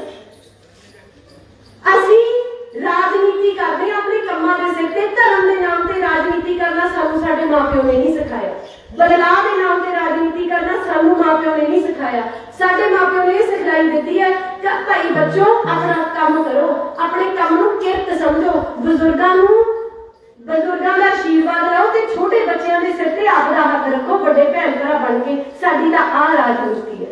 ਅਸੀਂ ਤਾਂ ਤੁਹਾਡੇ ਬੱਚੇ ਬਣ ਕੇ ਤੁਹਾਡੇ 'ਚ ਵਿਚਰਦੇ ਰਹਿਣਾ। ਹੁਣ ਕਿਸੇ ਨੇ ਵੀ ਤੁਸੀਂ ਝਾਂਸੇ 'ਚ ਨਹੀਂ ਆਉਣਾ। ਮੇਰੀ ਬੇਨਤੀ ਇਹੀ ਆ ਕਿ 23 ਤਰੀਕ ਨੂੰ ਬਾਪੂ ਜੀ ਜੀਰੀਆਂ ਦਾ ਕੰਮ ਸ਼ੁਰੂ ਹੋ ਗਿਆ। ਕੱਦੂ ਕੁੱਦੂ ਛੇਤੀ ਨਿਬੇੜ ਕੇ ਆਪਣਾ ਸਾਰੀ ਆਪਣੀ ਜੀਰੀ ਲਾ ਕੇ ਬੀਬੀ ਤੁਸੀਂ ਵੀ ਸਾਰਿਆਂ ਨੇ ਸੀਰੀਆਂ ਦੀ ਰੋਟੀਆਂ ਛੇਤੀ ਪਕਾ ਕੇ 23 ਤਰੀਕ ਨੂੰ ਵੋਟਾਂ ਛੇਤੀ ਪਾ ਕੇ ਆਉਣੀਆਂ ਨੇ। 23 ਤਰੀਕ ਨੂੰ ਮੈਂ ਤਾਂ ਮਹਾਰਾਜ ਨੂੰ ਅਰਦਾਸ ਕਰਦੀ ਹਾਂ ਇਦਾਂ ਹੀ ਮੌਸਮ ਹੋਵੇ ਜਿਹੜੀ ਗਰਮੀ ਨਾਲ ਵੀ ਵੋਟਾਂ ਪਾਉਣੀਆਂ ਸੌਖੀਆਂ ਹੋ ਜਾਣਗੀਆਂ। ਪਰ ਤੁਹਾਡੀ ਇੱਕ ਵੋਟ ਨਾਲ ਜਿਹੜਾ ਬਦਲਾਅ ਆਇਆ ਹੋਇਆ ਨਾ ਇਹਨੂੰ ਆਪਾਂ ਠੱਲ ਪਾ ਸਕਦੇ ਹਾਂ। ਤੇ ਰਹੀ ਗੱਲ 1000 ਰੁਪਏ ਦੀ, ਆਪਾਂ ਨੂੰ ਕਿਹਾ ਸੀ ਨਾ 1000 ਰੁਪਇਆ ਦਵਾਂਗੇ। ਮੈਂ ਤੁਹਾਡੇ ਨਾਲ ਵਾਅਦਾ ਕਰਦੀ ਹਾਂ ਮੈਂ ਪੂਰੇ ਲੱਗੂਗੀ ਤੇ ਮੇਰੀਆਂ ਭੈਣਾਂ ਪਿੱਛੇ ਲੱਗਣ 1000 ਰੁਪਇਆ ਲੈ ਕੇ ਰਹਾਂਗੇ ਇਹਨਾਂ ਤੋਂ। ਜਿਹੜਾ ਕਿਹਾ ਨਾ 1000 ਰੁਪਇਆ ਮੂਹਰੇ ਮੈਂ ਤੁਰੂ ਪਿੱਛੇ ਤੁਰਨ ਵਾਲੇ ਬਣ ਜਿਓ। ਪਰ ਅੱਜ ਮੇਰੇ ਹੱਥ 'ਚ ਸਰਕਾਰੀ ਦਰਬਾਰੇ ਮੇਰੀ ਨਹੀਂ ਚੱਲਣੀ, ਮੇਰੇ ਹੱਥ ਖਾਲੀ ਨੇ। ਅੱਜ ਮੈਂ ਤੁਹਾਡੇ ਵਰਗੀ ਹਾਂ। ਜਦ ਤੁਸੀਂ ਪਾਵਰ ਦੇ ਦੋਗੇ ਮੂਹਰੇ ਮੈਂ ਲੱਗੂ ਪਿੱਛੇ ਤੁਸੀਂ ਹੋ ਜਿਓ। 1000 ਰੁਪਇਆ ਤੇ ਇਹਨਾਂ ਦੇ ਗਲ ਗੁੱਠੇ ਦੇ ਕੇ ਲਵਾਂਗੇ। ਅੱਜ ਮੈਂ ਤੁਹਾਡੇ ਨਾਲ ਵਾਅਦਾ ਕਰਦੀ ਹਾਂ ਜੀ, ਕਿਉਂਕਿ ਐਸਾ ਤੇ ਕੋਈ ਵੀ ਆਜੂ ਵਾਅਦਾ ਕਰ ਦੂ ਤੇ ਤੁਰਦਾ ਲੱਗੂ। ਮੈਂ ਨਹੀਂ ਕਹਿੰਦੀ ਕਿ ਅਸੀਂ ਨੌਕਰੀਆਂ ਦੇਵਾਂਗੇ, ਮੈਂ ਨਹੀਂ ਕਹਿੰਦੀ ਅਸੀਂ 1000 ਰੁਪਏ ਦੇਵਾਂਗੇ। ਮੈਂ ਤਾਂ ਇਹ ਕਹਿੰਦੀ ਹਾਂ ਕਿ ਅਸੀਂ ਪਰਿਵਾਰ ਵਾਂਗੂ ਤੁਹਾਡੇ 'ਚ ਵਿਚਰਦੇ ਰਵਾਂਗੇ। ਜਿਹੜਾ ਸਾਡਾ ਸਾਂਝਾ ਕੰਮ ਹੋਊਗਾ ਸਾਨੂੰ ਇੱਕ ਵਾਰੀ ਆਵਾਜ਼ ਮਾਰਿਓ, ਕੌਂ ਹੱਥੀ ਸਾਨੂੰ ਸੁਨੇਹਾ ਦੇ ਕੇ ਭੇਜਿਓ। ਤੁਹਾਡੇ ਪੁੱਤ ਤੁਹਾਡੇ ਧੀ ਤੁਹਾਡੀ ਕਚਹਿਰੀ 'ਚ ਐਵੇਂ ਖੜੇ ਰਹਿਣਗੇ ਜਿਵੇਂ ਅੱਜ ਹੱਥ ਜੋੜ ਕੇ ਨਿਮਰਤਾ ਨਾਲ ਆਈਆਂ। ਮੇਰਾ ਵਾਅਦਾ ਹੈ ਸਾਡੀਆਂ ਵੋਟਾਂ ਸਿਰਫ 24 ਤੱਕ ਹੀ ਨੇ, 1.5 ਸਾਲ, ਕਿਉਂਕਿ ਭਗਵੰਤ ਮਾਨ ਸਾਹਿਬ ਮੁੱਖ ਮੰਤਰੀ ਬਣ ਕੇ ਉਹਨਾਂ ਦੀ ਸੀਟ ਖਾਲੀ ਹੋ ਗਈ ਤੇ ਹੁਣ ਸਾਨੂੰ ਮੌਕਾ ਮਿਲਿਆ ਇਹ ਸੀਟ ਤੇ ਤੁਸੀਂ ਬਿਠਾਉਣਾ। ਤੇ ਇੱਕ ਗੱਲ ਮੈਂ ਬਾਪੂ ਜੀ ਅੱਜ ਤੁਹਾਡੇ ਨਾਲ ਵਾਅਦਾ ਕਰਦੀ ਹਾਂ, ਗਹਿਣਾ ਪਿੰਡ 'ਚ ਅੱਜ ਖੜੀ ਸੱਚ 'ਚ ਇੱਕ ਵਾਅਦਾ ਕਰਦੀ ਹਾਂ ਕਿ ਜੇ 2024 ਤੱਕ ਤੁਹਾਡੇ ਪੁੱਤ ਧੀ ਦਲਵੀਰ ਸਿੰਘ ਗੋਲਡੀ ਜੀ ਤੁਹਾਡੀ ਉਮੀਦਾਂ ਤੇ ਖਰੇ ਨਾ ਉਤਰੇ, ਅਸੀਂ 11 ਪਿੰਡ ਨਹੀਂ ਆਉਂਦੇ ਤੁਹਾਡੇ ਤੋਂ ਵੋਟਾਂ ਮੰਗਣ। ਅੱਜ ਮੈਂ ਵਾਅਦਾ ਕਰਦੀ ਹਾਂ ਕਿ ਅਸੀਂ ਵੀ ਪਿੰਡ ਬਣਾਂਗੇ। ਜੇ ਪਰ ਖਰੇ ਉਤਰ ਗਏ ਇੱਕ ਵਾਰ ਸਾਨੂੰ ਅਜ਼ਮਾ ਕੇ ਦੇਖੋ। 2024 ਸਿਰਫ 1.5 ਸਾਲ ਮੌਕਾ ਦੇਖੋ। ਇੱਕ ਵਾਰ 23 ਤਰੀਕ ਨੂੰ 50 50 50 50 50 50 50 50 ਦੀ ਨੇਰੀ ਲਿਆ ਕੇ ਦੇਖਿਓ। ਥੋੜੀਆਂ ਅੱਖਾਂ ਥੱਲੇ ਨਹੀਂ ਡਿੱਗਣ ਦਿੰਦੇ। ਵਾਹਿਗੁਰੂ ਜੀ ਕਾ ਖਾਲਸਾ, ਵਾਹਿਗੁਰੂ ਜੀ ਕੀ ਫਤਿਹ। ਤੁਹਾਡਾ ਸਾਰਿਆਂ ਦਾ ਬਹੁਤ ਬਹੁਤ ਧੰਨਵਾਦ ਕਿ ਤੁਸੀਂ ਇੱਕ ਸਨੇਹੇ ਤੇ ਇੱਥੇ ਇਕੱਠੇ ਹੋਏ ਹੋ, ਕਿਉਂਕਿ ਆਪਣਾ ਘਰ ਛੱਡ ਕੇ ਕਿਸੇ ਲਈ ਤੁਰ ਕੇ ਆਉਣਾ ਪਹਿਲਾ ਆਸਾਨ ਤਾਂ ਤੁਸੀਂ ਸਾਡੇ ਤੇ ਇਹੀ ਕਰਤਾ। ਤੁਹਾਡਾ ਚੱਲਿਆ ਹੋਇਆ ਇੱਕ ਕਦਮ ਸਾਡੇ ਸਾਰੇ ਪਰਿਵਾਰ ਦੇ ਸਿਰ ਮੱਥੇ। ਬਹੁਤ ਬਹੁਤ ਧੰਨਵਾਦ, ਤੁਸੀਂ ਸਾਰਿਆਂ ਨੇ ਇੰਨਾ ਪਿਆਰ ਦਿੱਤਾ। ਪਿੰਡ ਗਹਿਲਾ, ਅੱਜ ਮੈਂ ਗੱਡੀ 'ਚ ਬੈਠੀ ਆ ਰਹੀ ਸੀ, ਅਸੀਂ ਪ੍ਰੋਗਰਾਮ ਦੇਖੇ, ਕਹਿੰਦੇ ਗਹਿਲਾ ਪਿੰਡ ਜਾਣਾ। ਯਕੀਨ ਮੰਨਿਓ ਬਾਪੂ ਜੀ ਮੇਰੀ ਗੱਡੀ 'ਚ 6 ਬੰਦੇ ਸੀ ਤੇ 6 ਨੇ ਗਿਣਾਇਆ ਕਿ ਮੇਰੀ ਭੂਆ ਮੇਰੀ ਭੈਣ ਗਹਿਲਾ ਪਿੰਡ 'ਚ ਇੰਨੀਆਂ ਦੇ ਰਿਸ਼ਤੇਦਾਰੀਆਂ ਸਾਡੀ ਗੱਡੀ 'ਚ ਨਿਕਲ ਗਈਆਂ। ਇਹੀ ਤਾਂ ਆਪਣੀ ਪੰਜਾਬ ਦੀ ਸਾਂਝ ਹੈ, ਇੱਕ ਦੂਜੇ ਨਾਲ ਆਪਣੀਆਂ ਰਿਸ਼ਤੇਦਾਰੀਆਂ, ਇੱਕ ਦੂਜੇ ਨਾਲ ਆਪਣਾ ਪਿਆਰ, ਇਹੀ ਆਪਣਾ ਪੰਜਾਬ ਹੈ। ਪਰ ਆਪਣੀ ਪੰਜਾਬ ਨੂੰ ਸ਼ਾਇਦ ਆਪਣੀ ਹੋਈ ਨਜ਼ਰ ਲੱਗਦੀ। ਆਪਾਂ ਨੂੰ ਅੱਜ ਮੈਂ ਤੁਹਾਡੇ ਸਾਰਿਆਂ ਦੇ ਦਰਮਿਆਨ ਪਹੁੰਚੀ ਹਾਂ ਸਰਦਾਰ ਦਲਵੀਰ ਸਿੰਘ ਗੋਲਡੀ ਜੀ ਵੱਲੋਂ ਉਹਨਾਂ ਦੀ ਧਰਮ ਪਤਨੀਆਂ ਤੇ 2017 ਤੋਂ ਲੈ ਕੇ 2022 ਤੱਕ ਧੂਰੀ ਦੀ ਸਾਰੀ ਸੰਗਤ ਨੇ ਗੋਲਡੀ ਜੀ ਤੇ ਫਤਵਾ ਪੜਿਆ ਤੇ ਸਾਨੂੰ ਸੇਵਾ ਕਰਨ ਦਾ ਮੌਕਾ ਮਿਲਿਆ। ਤੇ ਮੈਂ ਹੱਥ ਬੰਨ੍ਹ ਕੇ ਬੇਨਤੀ ਕਰੂੰਗੀ ਜਿੰਨੇ ਵੀ ਸੱਜਣ ਇੱਥੇ ਬੈਠੇ ਨੇ ਜਾਂ ਪਿੰਡ ਗਹਿਲਾ 'ਚ ਮੇਰੀ ਆਵਾਜ਼ ਜਿੱਥੇ ਤੱਕ ਵੀ ਪਹੁੰਚ ਰਹੀ ਹੈ ਕਿ ਜਿਹਦੀ ਵੀ ਰਿਸ਼ਤੇਦਾਰੀ ਧੂਰੀ ਜਾਂ ਧੂਰੀ ਦੇ ਪਿੰਡਾਂ 'ਚ ਹੋਊਗੀ, ਤੁਸੀਂ ਇੱਕ ਵਾਰੀ ਜ਼ਰੂਰ ਪੁੱਛ ਕੇ ਦੇਖਿਓ ਕਿ ਗੋਲਡੀ ਜੀ ਨੇ ਕਿੰਨਾ ਕੰਮ ਧੂਰੀ ਦੇ ਪਿੰਡਾਂ 'ਚ ਕੀਤਾ, ਕਿੰਨਾ ਕੰਮ ਧੂਰੀ ਨੇ ਕੀਤਾ। ਸਿਰਫ ਇੰਨਾ ਹੀ ਨਹੀਂ, ਉਹਨਾਂ ਨੇ ਆਪਣੇ 2017 ਤੋਂ 22 ਦੇ ਵਿੱਚ ਜਦ ਸਰਕਾਰ ਵੀ ਕਾਂਗਰਸ ਦੀ ਸੀ, ਉਹ ਐਮਐਲਏ ਵੀ ਕਾਂਗਰਸ ਦੇ ਸੀ। ਅਸੀਂ ਲੋਕਾਂ ਨਾਲ ਵਾਅਦਾ ਕੀਤਾ ਸੀ ਕਿ ਜਿੱਦਨੇ ਗੋਲਡੀ ਐਮਐਲਏ ਬਣ ਗਏ ਅਸੀਂ ਆਪਣੇ ਪਿੰਡਾਂ ਪੂਰੀ ਧੂਰੀ ਦੀ ਸੰਗਤ ਨੂੰ ਟੋਲ ਪਲਾਜ਼ੇ ਦੇ ਪੈਸੇ ਨਹੀਂ ਦੇਂਗੇ। ਉਹੀ ਵਾਅਦਾ ਪੂਰਾ ਕਰਦੇ ਹੋਏ ਗੋਲਡੀ ਜੀ ਨੇ ਆਪਣੀ ਸਰਕਾਰ ਦੇ ਖਿਲਾਫ ਜਾ ਕੇ, ਕਿਉਂਕਿ ਦੂਜੀਆਂ ਸਰਕਾਰਾਂ ਦੇ ਖਿਲਾਫ ਜਾਣਾ ਸਭ ਨੂੰ ਬਹੁਤ ਸੌਖਾ ਹੈ, ਪਰ ਆਪਣੀ ਸਰਕਾਰ ਦੇ ਖਿਲਾਫ ਜਾ ਕੇ ਉਹਨਾਂ ਨੇ ਟੋਲ ਪਲਾਜ਼ੇ ਤੋਂ ਸੜਕ ਕੱਢੀ।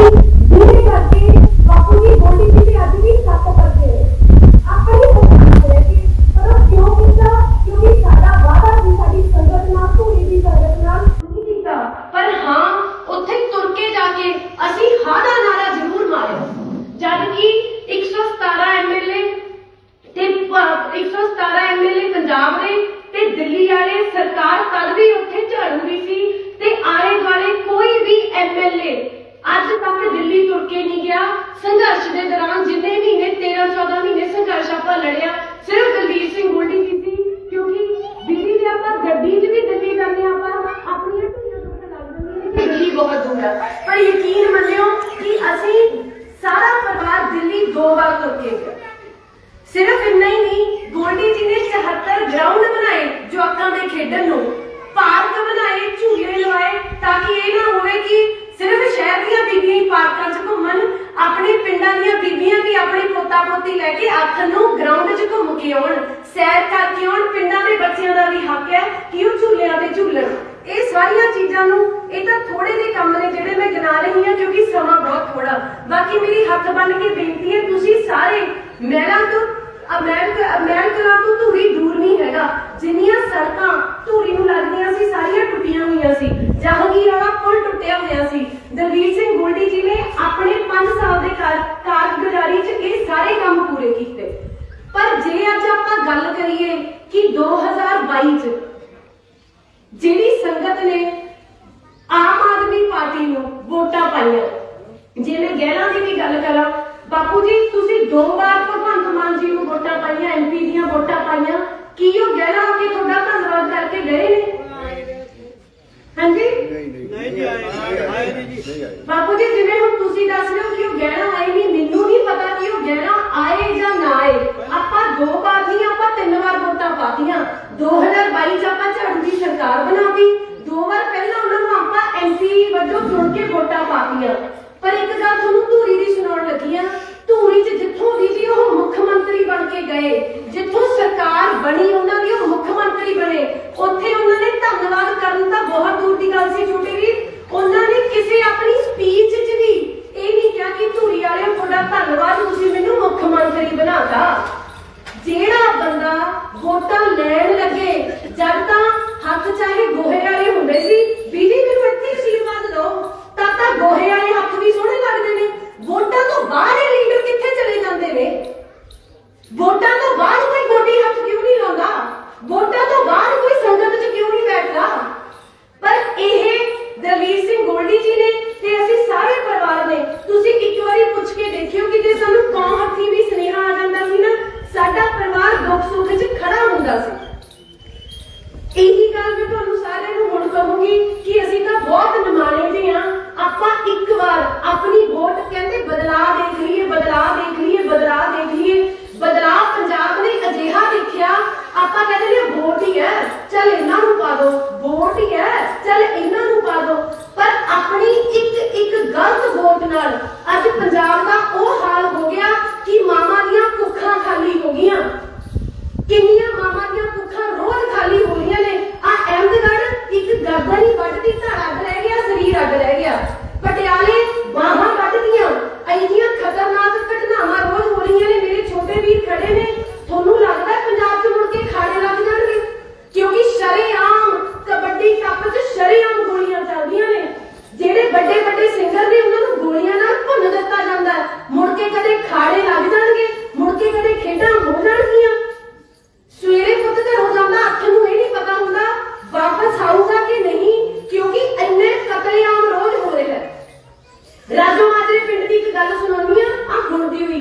3-4 ਦਿਨ ਪਹਿਲਾਂ ਰਾਜੋ ਮਾਜਰੇ ਝਾੜੂ ਵਾਲਿਆਂ ਦੀ ਰੈਲੀ ਸੀ, ਉਹਨਾਂ ਦੇ ਕੈਂਡੀਡੇਟ ਪਹੁੰਚੇ, ਇੱਕ ਪੂਰੀ ਬੱਸ ਪੁਲਿਸ ਵਾਲਿਆਂ ਦੀ ਪਹੁੰਚੀ, 2-3 ਗੱਡੀਆਂ ਪੁਲਿਸ ਵਾਲਿਆਂ ਦੀਆਂ, ਤਕਰੀਬਨ 100, 150, 200 ਪਿੰਡਾਂ ਵੀਰ ਜੀ ਬੈਠੇ ਨੇ ਰਾਜੋ ਮਾਜਰੇ ਤੋਂ। 300-400 ਮੁਲਾਜ਼ਮ ਪੁਲਿਸ ਦਾ ਹੋਊਗਾ। 300-400 ਮੁਲਾਜ਼ਮ ਪਿੰਡ 'ਚ ਹੋਵੇ ਤੇ ਉੱਥੇ ਦਿਨ ਦਿਹਾੜੇ ਇੱਕ ਬਜ਼ੁਰਗ ਬੀਬੀ ਵੀ ਦੋਨੋਂ ਹੱਥ ਬੰਨ ਕੇ ਨਾਲੇ ਤਾਂ ਪੈਸੇ ਲੈ ਗਏ, ਨਾਲੇ ਚੂੜੀਆਂ ਲੈ ਗਏ। ਆਹ ਹਾਲ ਅੱਜ ਜਿਹੜਾ ਆਪਾਂ ਕਹਿੰਦੇ ਸੀ ਨਾ ਬਦਲਾਅ ਦੇਖਣਾ, ਚੱਲ ਵੋਟ ਹੀ ਹੈ, ਬਥੇਰੀਆਂ ਪਾਰਟੀਆਂ, ਹੁਣ ਇਹਨਾਂ ਨੂੰ ਪਾ ਦੋ। ਇਹ ਵੋਟ ਪਾ ਕੇ ਅੱਜ ਪੰਜਾਬ ਦਾ ਉਹ ਮਾਹੌਲ ਹੋ ਗਿਆ ਕਿ ਕੋਈ ਪੁਲਿਸ ਤੇ ਕਿਸੇ ਦਾ ਕੰਟਰੋਲ ਨਹੀਂ। 1000 ਰੁਪਇਆ ਕਹਿੰਦੇ ਸੀ, ਤਾਂ ਬਾਅਦ ਦੀਆਂ ਗੱਲਾਂ ਨੇ ਕਿ ਨੌਕਰੀਆਂ ਦੇ ਦੇਣਗੇ, 1000 ਰੁਪਇਆ ਦੇ ਦੇਣਗੇ, ਕਰਪਸ਼ਨ ਖਤਮ ਕਰ ਦੇਣਗੇ, ਚਿੱਟੇ ਦੇ ਨਕੇਲ ਪਾ ਦਾਂਗੇ। ਭਲੇ ਉਹ ਮਾਨਸੋ ਇਹ ਤਾਂ ਬਾਅਦ ਦੀਆਂ ਗੱਲਾਂ ਨੇ। ਪਹਿਲਾਂ ਸਾਡੇ ਪੁੱਤ ਦਾ ਬਚਾ ਲਓ, ਪਹਿਲਾਂ ਸਾਡੀ ਹਿੰਮਤ ਦਾ ਬਚਾ ਲਓ, ਪਹਿਲਾਂ ਜਿਹੜਾ ਪੁਲਿਸ ਤੇ ਤਾਂ ਆਪਣਾ ਕੰਟਰੋਲ ਕਰ ਲਓ, ਪਹਿਲਾਂ ਕਤਲ ਆਮ ਦਾ ਖਤਮ ਕਰ ਦੋ।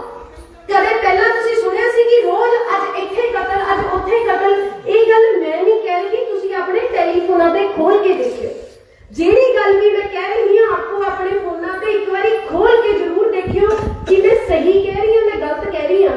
तब तो बड़ा कहते सी कांग्रेसियों ने की कीता, कालियों ने की कीता। भाई कांग्रेस अकालियां तो कुछ होया नहीं होया, आ कतलेआम नहीं हुंदा सी। दिन दिहाड़े मामा दी भुੱਖਾਂ खाली नहीं हुंदियां सी, घरों घरी सत्थर नहीं पिछे। कहंदे बदलाव करांगे, बदलाव तो इन्हां ने की करना सी? कोई नवां स्कूल लिआंदा ਜਾਂ ਕਿਸੇ ਸਕੂਲ 'ਚ ਕੋਈ ਕਮਰਾ ਪਵਾਇਆ ਜਾਂ ਮਾਸਟਰਾਂ ਨੂੰ ਜਿਹੜੇ ਰੋਲਦੇ ਫਿਰਦੇ ਨੇ ਉਹਨਾਂ ਦੀ ਸਾਰ ਲੱਤੀ। ਬਦਲਾਅ ਜ਼ਰੂਰ ਕਰਤਾ ਦੀਦੀ, ਜਿਹੜੀ ਦਾਰੂ ਦੀ ਬੋਤਲ 100 ਰੁਪਏ ਦੀ ਸੀ 50 ਰੁਪਏ ਦੀ ਕਰਤੀ। ਆਹ ਬਦਲਾਅ ਜ਼ਰੂਰ ਆ ਗਿਆ ਕਿ ਸ਼ਰੇਆਮ ਸ਼ਰਾਬਾਂ ਪੀਓ, ਸ਼ਰੇਆਮ ਕਿਸੇ ਦੀ ਵੀ ਨੂੰਹ ਭੈਣ ਨੂੰ ਕੁਝ ਵੀ ਕਹਿ ਦੋ, ਸ਼ਰੇਆਮ ਕੁੱਟ ਮਾਰ ਦੋ। ਵਾਹ ਬਈ ਵਾਹ, ਬਦਲਾਅ ਬਹੁਤ ਚੰਗਾ ਲਿਆਂਦਾ। ਇਹਦਾ ਕਸੂਰ ਉਹਨਾਂ ਦਾ ਨਹੀਂ ਜਿਹੜੇ ਬਦਲਾਅ ਲੈ ਕੇ ਆਏ ਨੇ। ਕਸੂਰ ਤਾਂ ਮਾਫ ਕਰਿਓ, ਜਿਹੜੀ ਗੱਲ ਮੈਂ ਕਹਿਣ ਲੱਗੀ ਆ ਕਸੂਰ ਆਪਣਾ, ਕਿਉਂਕਿ ਆਪਾਂ ਕਹਿੰਦੇ ਚੱਲ ਵੋਟ ਹੀ ਹੈ ਜਿੱਥੇ ਮਰਜ਼ੀ ਪਾ ਦੋ, ਪਰ ਆਪਣੀ ਇੱਕ ਵੋਟ ਨੇ ਅੱਜ ਪੰਜਾਬ ਦਾ ਉਹ ਹਾਲ ਕਰਤਾ। ਨਾ ਇੱਥੇ ਮੁੜ ਕੇ ਖਾੜੇ ਲੱਗਣੇ ਨੇ, ਨਾ ਇੱਥੇ ਖੇਡਾਂ ਹੋਣੀਆਂ ਨੇ, ਨਾ ਕੋਈ ਮਾਂ ਇਹ ਸੋਚੂਗੀ। ਹਰ ਕੋਈ ਇਹ ਕਹੂਗਾ, ਇਹੀ ਆਪਣੇ ਮੁੱਖ ਮੰਤਰੀ ਸਾਹਿਬ ਜੀ ਕਹਿੰਦੇ ਸੀ ਬਾਹਰੋਂ ਲੋਕ ਨੌਕਰੀਆਂ ਕਰਨ ਆਉਣਗੇ, ਭਾਈ ਸਾਡੇ ਇੱਥੇ ਵਾਲੇ ਤਾਂ ਸਾਂਭ ਲਓ, ਆਪਦੇ ਪਰਿਵਾਰ ਤੋਂ ਬਦਲੇ ਸਾਡੇ ਇੱਥੇ ਵਾਲੇ ਤਾਂ ਸਾਂਭ ਲਓ। ਮੇਰੀ ਹੱਥ ਬੰਨ ਕੇ ਬੇਨਤੀ ਹੈ ਕਿ ਤੁਹਾਡੀ ਇੱਕ ਵੋਟ ਬਹੁਤ ਕੀਮਤੀ ਹੈ। ਇਹਨੂੰ ਵੋਟ ਨੂੰ ਕੋਈ ਇੱਥੇ ਅੱਜ ਹੁਣ ਤੁਹਾਡੇ ਤੋਂ ਵੋਟਾਂ ਮੰਗਣ ਆ ਜਾਂਦੇ ਨੇ, ਮੁੜ ਕੇ ਕੋਈ ਸ਼ਕਲ ਨਹੀਂ ਦਿਖਾਉਂਦਾ, ਪਰ ਤੁਸੀਂ ਦਲਬੀਰ ਸਿੰਘ ਗੋਲਡੀ ਬਾਰੇ ਕਿਸੇ ਵੀ ਧੂਰੀ ਵਾਲਿਆਂ ਤੋਂ ਪੁੱਛ ਕੇ ਦੇਖੋ ਕਿ 5 ਸਾਲ ਸਾਡੀ ਹਾਜ਼ਰੀ ਸਾਡੇ ਹਲਕੇ 'ਚ ਰਹੀ ਹੈ ਕਿ ਨਹੀਂ ਰਹੀ। 5 ਸਾਲ ਅਸੀਂ ਦੋਨੋਂ ਜੀ, ਜੇ ਗੋਲਡੀ ਜੀ ਬਾਹਰ ਜਾਂਦੇ ਸੀ ਤਾਂ ਮੈਂ ਹਲਕੇ 'ਚ ਹੁੰਦੀ ਸੀ, ਜੇ ਮੈਂ ਬਾਹਰ ਸੀ ਤਾਂ ਸਾਡੇ ਡੈਡੀ ਜੀ ਹਲਕੇ 'ਚ ਸੀ, ਕਿਉਂਕਿ ਅਸੀਂ ਹਲਕੇ ਨੂੰ ਇਹ ਨਹੀਂ ਸਮਝਿਆ ਕਿ ਸਾਡਾ ਹਲਕਾ ਹੈ, ਅਸੀਂ ਇਹ ਸਮਝਿਆ ਸਾਡਾ ਪਰਿਵਾਰ ਹੈ। ਸਾਡਾ 1.5 ਲੱਖ ਬੰਦੇ ਦਾ ਜੀ, ਅਸੀਂ ਹੁਣ ਇਕੱਠਾ ਪਰਿਵਾਰ ਹੈ। ਅਸੀਂ 26,000 ਪੈਨਸ਼ਨਾਂ ਵੀ ਜੀ ਗੋਲਡੀ ਜੀ ਨੇ ਲਵਾਈਆਂ ਨਵੀਆਂ, 18,000 ਰਾਸ਼ਨ ਕਾਰਡ ਬਣਵਾਏ, 450 ਘਰਾਂ ਤੋਂ ਉੱਤੇ ਘਰਾਂ ਦੀਆਂ ਛੱਤਾਂ ਪਾਉਣ ਦੀਆਂ ਕੋਸ਼ਿਸ਼ਾਂ ਕੀਤੀਆਂ। ਕਿ ਸਾਡਾ ਕਸੂਰ ਇਹ ਸੀ? ਸਾਡਾ ਕਸੂਰ ਇਹ ਸੀ ਸਾਡੇ ਤੋਂ ਝੂਠ ਨਹੀਂ ਬੋਲਿਆ ਗਿਆ, ਸਾਡਾ ਕਸੂਰ ਇਹ ਸੀ ਸਾਡੇ ਤੋਂ ਗਲੇ ਪਾੜ ਕੇ ਬਦਲਾਅ ਨਹੀਂ ਕਿਹਾ ਗਿਆ, ਕਿਉਂਕਿ ਅਸੀਂ ਬਦਲਾਅ ਲੈ ਕੇ ਹੀ ਨਹੀਂ ਆਉਣਾ ਚਾਹੁੰਦੇ। ਅਸੀਂ ਤਾਂ ਕਹਿੰਦੇ ਹਾਂ ਜਿਹੜਾ ਸਾਡਾ ਰੰਗਲਾ ਪੰਜਾਬ ਸੀ, ਜਿੱਥੇ ਲੋਕ ਹੱਸਦੇ ਸੀ ਖੇਡਦੇ ਸੀ, ਉਹੀ ਵਾਪਸ ਰਹਿ ਗਏ। ਮੇਰੀ ਹੱਥ ਬੰਨ ਕੇ ਬੇਨਤੀ ਹੈ ਕਿ ਹੁਣ ਬਹੁਤ ਲੋਕ ਆਉਣਗੇ, ਪਰ ਪਛਾਣਨਾ ਤੁਸੀਂ ਹੈ ਕਿ ਤੁਹਾਡੇ ਕੰਮ ਕੌਣ ਆਊਗਾ। ਕਈ ਲੋਕ ਇੱਥੇ ਰਾਜਨੀਤੀ ਧਰਮ ਦੇ ਸਿਰ ਤੇ ਕਰੀ ਜਾਂਦੇ ਨੇ। ਕੋਈ ਕਹਿੰਦਾ ਅਸੀਂ ਹਿੰਦੂਆਂ ਨੂੰ ਵੋਟਾਂ ਪਾ ਦਿਓ, ਕੋਈ ਕਹਿੰਦਾ ਸਿੱਖਾਂ ਨੂੰ ਵੋਟਾਂ ਪਾ ਦਿਓ। ਭਲਿਓ ਮਾਨਸੋ, ਜੇ ਤੁਸੀਂ ਧਰਮ ਹੀ ਕਰਨਾ, ਧਰਮ ਸਭ ਤੋਂ ਉੱਚੀ ਚੀਜ਼ ਹੈ। ਜੇ ਆਪਾਂ ਧਰਮ ਨੂੰ ਮੰਨਣਾ, ਆਪਾਂ ਰੋਜ਼ ਗੁਰਦੁਆਰੇ ਜਾਂਦੇ ਆ, ਮੰਦਰ ਜਾਂਦੇ ਆ, ਮਸੀਤ ਜਾਂਦੇ ਆ, ਕਿਉਂਕਿ ਆਪਾਂ ਧਰਮ ਨੂੰ ਮੰਨਦੇ ਆ। ਪਰ ਜਿਨ੍ਹਾਂ ਨੇ ਰਾਜਨੀਤੀ ਕਰਨੀ ਹੈ, ਰਾਜਨੀਤੀ ਤੇ ਧਰਮ ਦੋ ਅੱਡ-ਅੱਡ ਚੀਜ਼ਾਂ ਨੇ। ਮੇਰੀਆਂ ਬੀਬੀਆਂ ਬੈਠੀਆਂ ਨੇ, ਬੀਬੀਓ ਕਦੇ ਆਪਾਂ ਆਟਾ ਹੱਡਾਂ ਨਾਲ ਆਟਾ ਗੁੰਨ ਲਾਂਗੇ? ਗੁੰਨੇ ਜਾਂਦੇ ਨੇ ਹੱਡ ਕਦੇ ਆਟਿਆਂ 'ਚ। ਫਿਰ ਰਾਜਨੀਤੀ ਤੇ ਧਰਮ ਕਿਵੇਂ ਇਕੱਠੇ ਹੋ ਗਏ? ਅੱਜ ਆਪਾਂ ਧਰਮ ਦੇ ਨਾਮ ਤੇ ਵੋਟਾਂ ਕਿਉਂ ਮੰਗਦੇ ਆ? ਕੋਈ ਬਦਲਾਅ ਦੇ ਨਾਮ ਤੇ ਮੰਗ ਲੈਂਦਾ, ਕੋਈ ਧਰਮ ਦੇ ਨਾਮ ਤੇ ਮੰਗ ਲੈਂਦਾ। ਭਲਿਓ ਲੋਕੋ, ਵੋਟਾਂ ਉਹਨਾਂ ਨੂੰ ਪਾਓ ਜਿਨ੍ਹਾਂ ਨੇ ਕੰਮ ਕੀਤੇ ਨੇ, ਜਿਹੜੇ ਕੰਮ ਕਰਨ ਦੀ ਸ਼ਕਤੀ ਰੱਖਦੇ ਨੇ, ਜਿਨ੍ਹਾਂ ਨੇ ਪਹਿਲਾਂ ਕੁਝ ਕਰਕੇ ਦਿਖਾਇਆ, ਜਿਨ੍ਹਾਂ ਨੇ ਕੁਝ ਕੀਤਾ। ਉਹਨਾਂ ਨੂੰ ਪੁੱਛੋ, ਜਿਹੜੇ ਤੁਹਾਡੇ ਤੋਂ ਵੋਟਾਂ ਮੰਗਣ ਆਉਂਦੇ ਨੇ, ਤੁਸੀਂ ਕੀ ਕੀਤਾ? ਅੱਜ ਮੈਂ ਖੜੀ ਹਾਂ, ਮੈਨੂੰ ਪੁੱਛੋ ਬੀਬਾ ਤੂੰ ਕੀ ਕੀਤਾ ਸੀ, ਤੈਨੂੰ ਵੋਟਾਂ ਕਿਉਂ ਪਾਈਆਂ? ਅਸੀਂ ਰਾਜਨੀਤੀ ਕਰਦੇ ਹਾਂ ਆਪਣੇ ਕੰਮਾਂ ਦੇ ਸਿਰ ਤੇ। ਧਰਮ ਦੇ ਨਾਮ ਤੇ ਰਾਜਨੀਤੀ ਕਰਨਾ ਸਾਨੂੰ ਸਾਡੇ ਮਾਪਿਓ ਨੇ ਨਹੀਂ ਸਿਖਾਇਆ। ਬਦਲਾਅ ਦੇ ਨਾਮ ਤੇ ਰਾਜਨੀਤੀ ਕਰਨਾ ਸਾਨੂੰ ਮਾਪਿਓ ਨੇ ਨਹੀਂ ਸਿਖਾਇਆ। ਸਾਡੇ ਮਾਪਿਓ ਨੇ ਇਹ ਸਿਖਲਾਈ ਦਿੱਤੀ ਹੈ ਕਿ ਭਾਈ ਬੱਚੋ ਆਪਣਾ ਕੰਮ ਕਰੋ, ਆਪਣੇ ਕੰਮ ਨੂੰ ਕਿਰਤ ਸਮਝੋ, ਬਜ਼ੁਰਗਾਂ ਦਾ ਆਸ਼ੀਰਵਾਦ ਲਓ ਤੇ ਛੋਟੇ ਬੱਚਿਆਂ ਦੇ ਸਿਰ ਤੇ ਆਪਦਾ ਹੱਥ ਰੱਖੋ, ਵੱਡੇ ਭੈਣ ਭਰਾ ਬਣ ਕੇ। ਸਾਡੀ ਤਾਂ ਆਹ ਰਾਜਨੀਤੀ ਹੈ। ਅਸੀਂ ਤਾਂ ਤੁਹਾਡੇ ਬੱਚੇ ਬਣ ਕੇ ਤੁਹਾਡੇ 'ਚ ਵਿਚਰਦੇ ਰਹਿਣਾ। ਹੁਣ ਕਿਸੇ ਦੇ ਵੀ ਤੁਸੀਂ ਝਾਂਸੇ 'ਚ ਨਹੀਂ ਆਉਣਾ। ਮੇਰੀ ਬੇਨਤੀ ਇਹੀ ਹੈ ਕਿ 23 ਤਰੀਕ ਨੂੰ ਬਾਪੂ ਜੀ ਜੀਰੀਆਂ ਦਾ ਕੰਮ ਸ਼ੁਰੂ ਹੋ ਗਿਆ। ਕੱਦੂ ਛੇਤੀ ਨਿਬੇੜ ਕੇ ਆਪਣਾ ਸਾਰੀ ਆਪਣੀ ਜੀਰੀ ਲਾ ਕੇ, ਬੀਬੀ ਤੁਸੀਂ ਵੀ ਸਾਰਿਆਂ ਨੇ ਸੀਰੀਆਂ ਦੀ ਰੋਟੀਆਂ ਛੇਤੀ ਪਕਾ ਕੇ 23 ਤਰੀਕ ਨੂੰ ਵੋਟਾਂ ਛੇਤੀ ਪਾ ਕੇ ਆਉਣੀਆਂ ਨੇ। 23 ਤਰੀਕ ਨੂੰ ਮੈਂ ਤਾਂ ਮਹਾਰਾਜ ਨੂੰ ਅਰਦਾਸ ਕਰਦੀ ਹਾਂ ਇਹਦੇ ਹੀ ਮੌਸਮ ਹੋਵੇ, ਜਿਹੜੀ ਗਰਮੀ ਨਾਲ ਇਹ ਵੋਟਾਂ ਪਾਉਣੀਆਂ ਸੌਖੀਆਂ ਹੋ ਜਾਣਗੀਆਂ। ਪਰ ਤੁਹਾਡੀ ਇੱਕ ਵੋਟ ਨਾਲ ਜਿਹੜਾ ਬਦਲਾਅ ਆਇਆ ਹੋਇਆ ਨਾ, ਇਹਨੂੰ ਆਪਾਂ ਠੱਲ ਪਾ ਸਕਦੇ ਹਾਂ। ਤੇ ਰਹੀ ਗੱਲ 1000 ਰੁਪਏ ਦੀ, ਆਪਾਂ ਨੂੰ ਕਿਹਾ ਸੀ ਨਾ 1000 ਰੁਪਇਆ ਦੇਵਾਂਗੇ।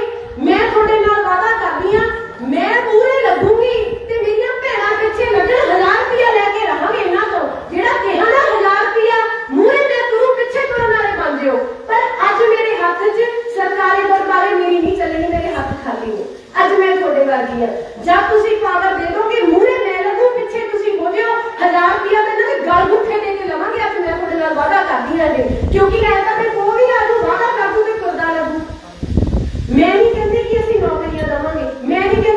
ਰਲ ਪੀਏ ਰਵਾਂਗੇ। ਮੈਂ ਤਾਂ ਇਹ ਕਹਿੰਦੀ ਹਾਂ ਕਿ ਅਸੀਂ ਪਰਿਵਾਰ ਵਾਂਗੂ ਤੁਹਾਡੇ 'ਚ ਵਿਚਰਦੇ ਰਵਾਂਗੇ। ਜਿਹੜਾ ਸਾਡਾ ਸਾਂਝਾ ਕੰਮ ਹੋਊਗਾ ਸਾਨੂੰ ਇੱਕ ਵਾਰੀ ਆਵਾਜ਼ ਮਾਰਿਓ, ਕੌਂ ਹੱਥੀ ਸਾਨੂੰ ਸੁਨੇਹਾ ਦੇ ਕੇ ਭੇਜਿਓ। ਤੁਹਾਡੇ ਪੁੱਤ ਤੁਹਾਡੇ ਧੀ ਤੁਹਾਡੀ ਕਚਹਿਰੀ 'ਚ ਐਵੇਂ ਖੜੇ ਰਹਿਣਗੇ ਜਿਵੇਂ ਅੱਜ ਹੱਥ ਜੋੜ ਕੇ ਨਿਮਰਤਾ ਨਾਲ ਆਈਆਂ। ਮੇਰਾ ਵਾਅਦਾ ਹੈ ਸਾਡੀਆਂ ਵੋਟਾਂ ਸਿਰਫ 24 ਤੱਕ ਹੀ ਨੇ, 1.5 ਸਾਲ, ਕਿਉਂਕਿ ਭਗਵੰਤ ਮਾਨ ਸਾਹਿਬ ਮੁੱਖ ਮੰਤਰੀ ਬਣ ਕੇ ਉਹਨਾਂ ਦੀ ਸੀਟ ਖਾਲੀ ਹੋ ਗਈ ਤੇ ਹੁਣ ਸਾਨੂੰ ਮੌਕਾ ਮਿਲਿਆ ਇਹ ਸੀਟ ਤੇ ਤੁਸੀਂ ਬਿਠਾਉਣਾ। ਤੇ ਇੱਕ ਗੱਲ ਮੈਂ ਬਾਪੂ ਜੀ ਅੱਜ ਤੁਹਾਡੇ ਨਾਲ ਵਾਅਦਾ ਕਰਦੀ ਹਾਂ, ਗਹਿਣਾ ਪਿੰਡ 'ਚ ਅੱਜ ਖੜੀ ਸੱਚ 'ਚ ਇੱਕ ਵਾਅਦਾ ਕਰਦੀ ਹਾਂ ਕਿ ਜੇ 2024 ਤੱਕ ਤੁਹਾਡੇ ਪੁੱਤ ਧੀ ਦਲਵੀਰ ਸਿੰਘ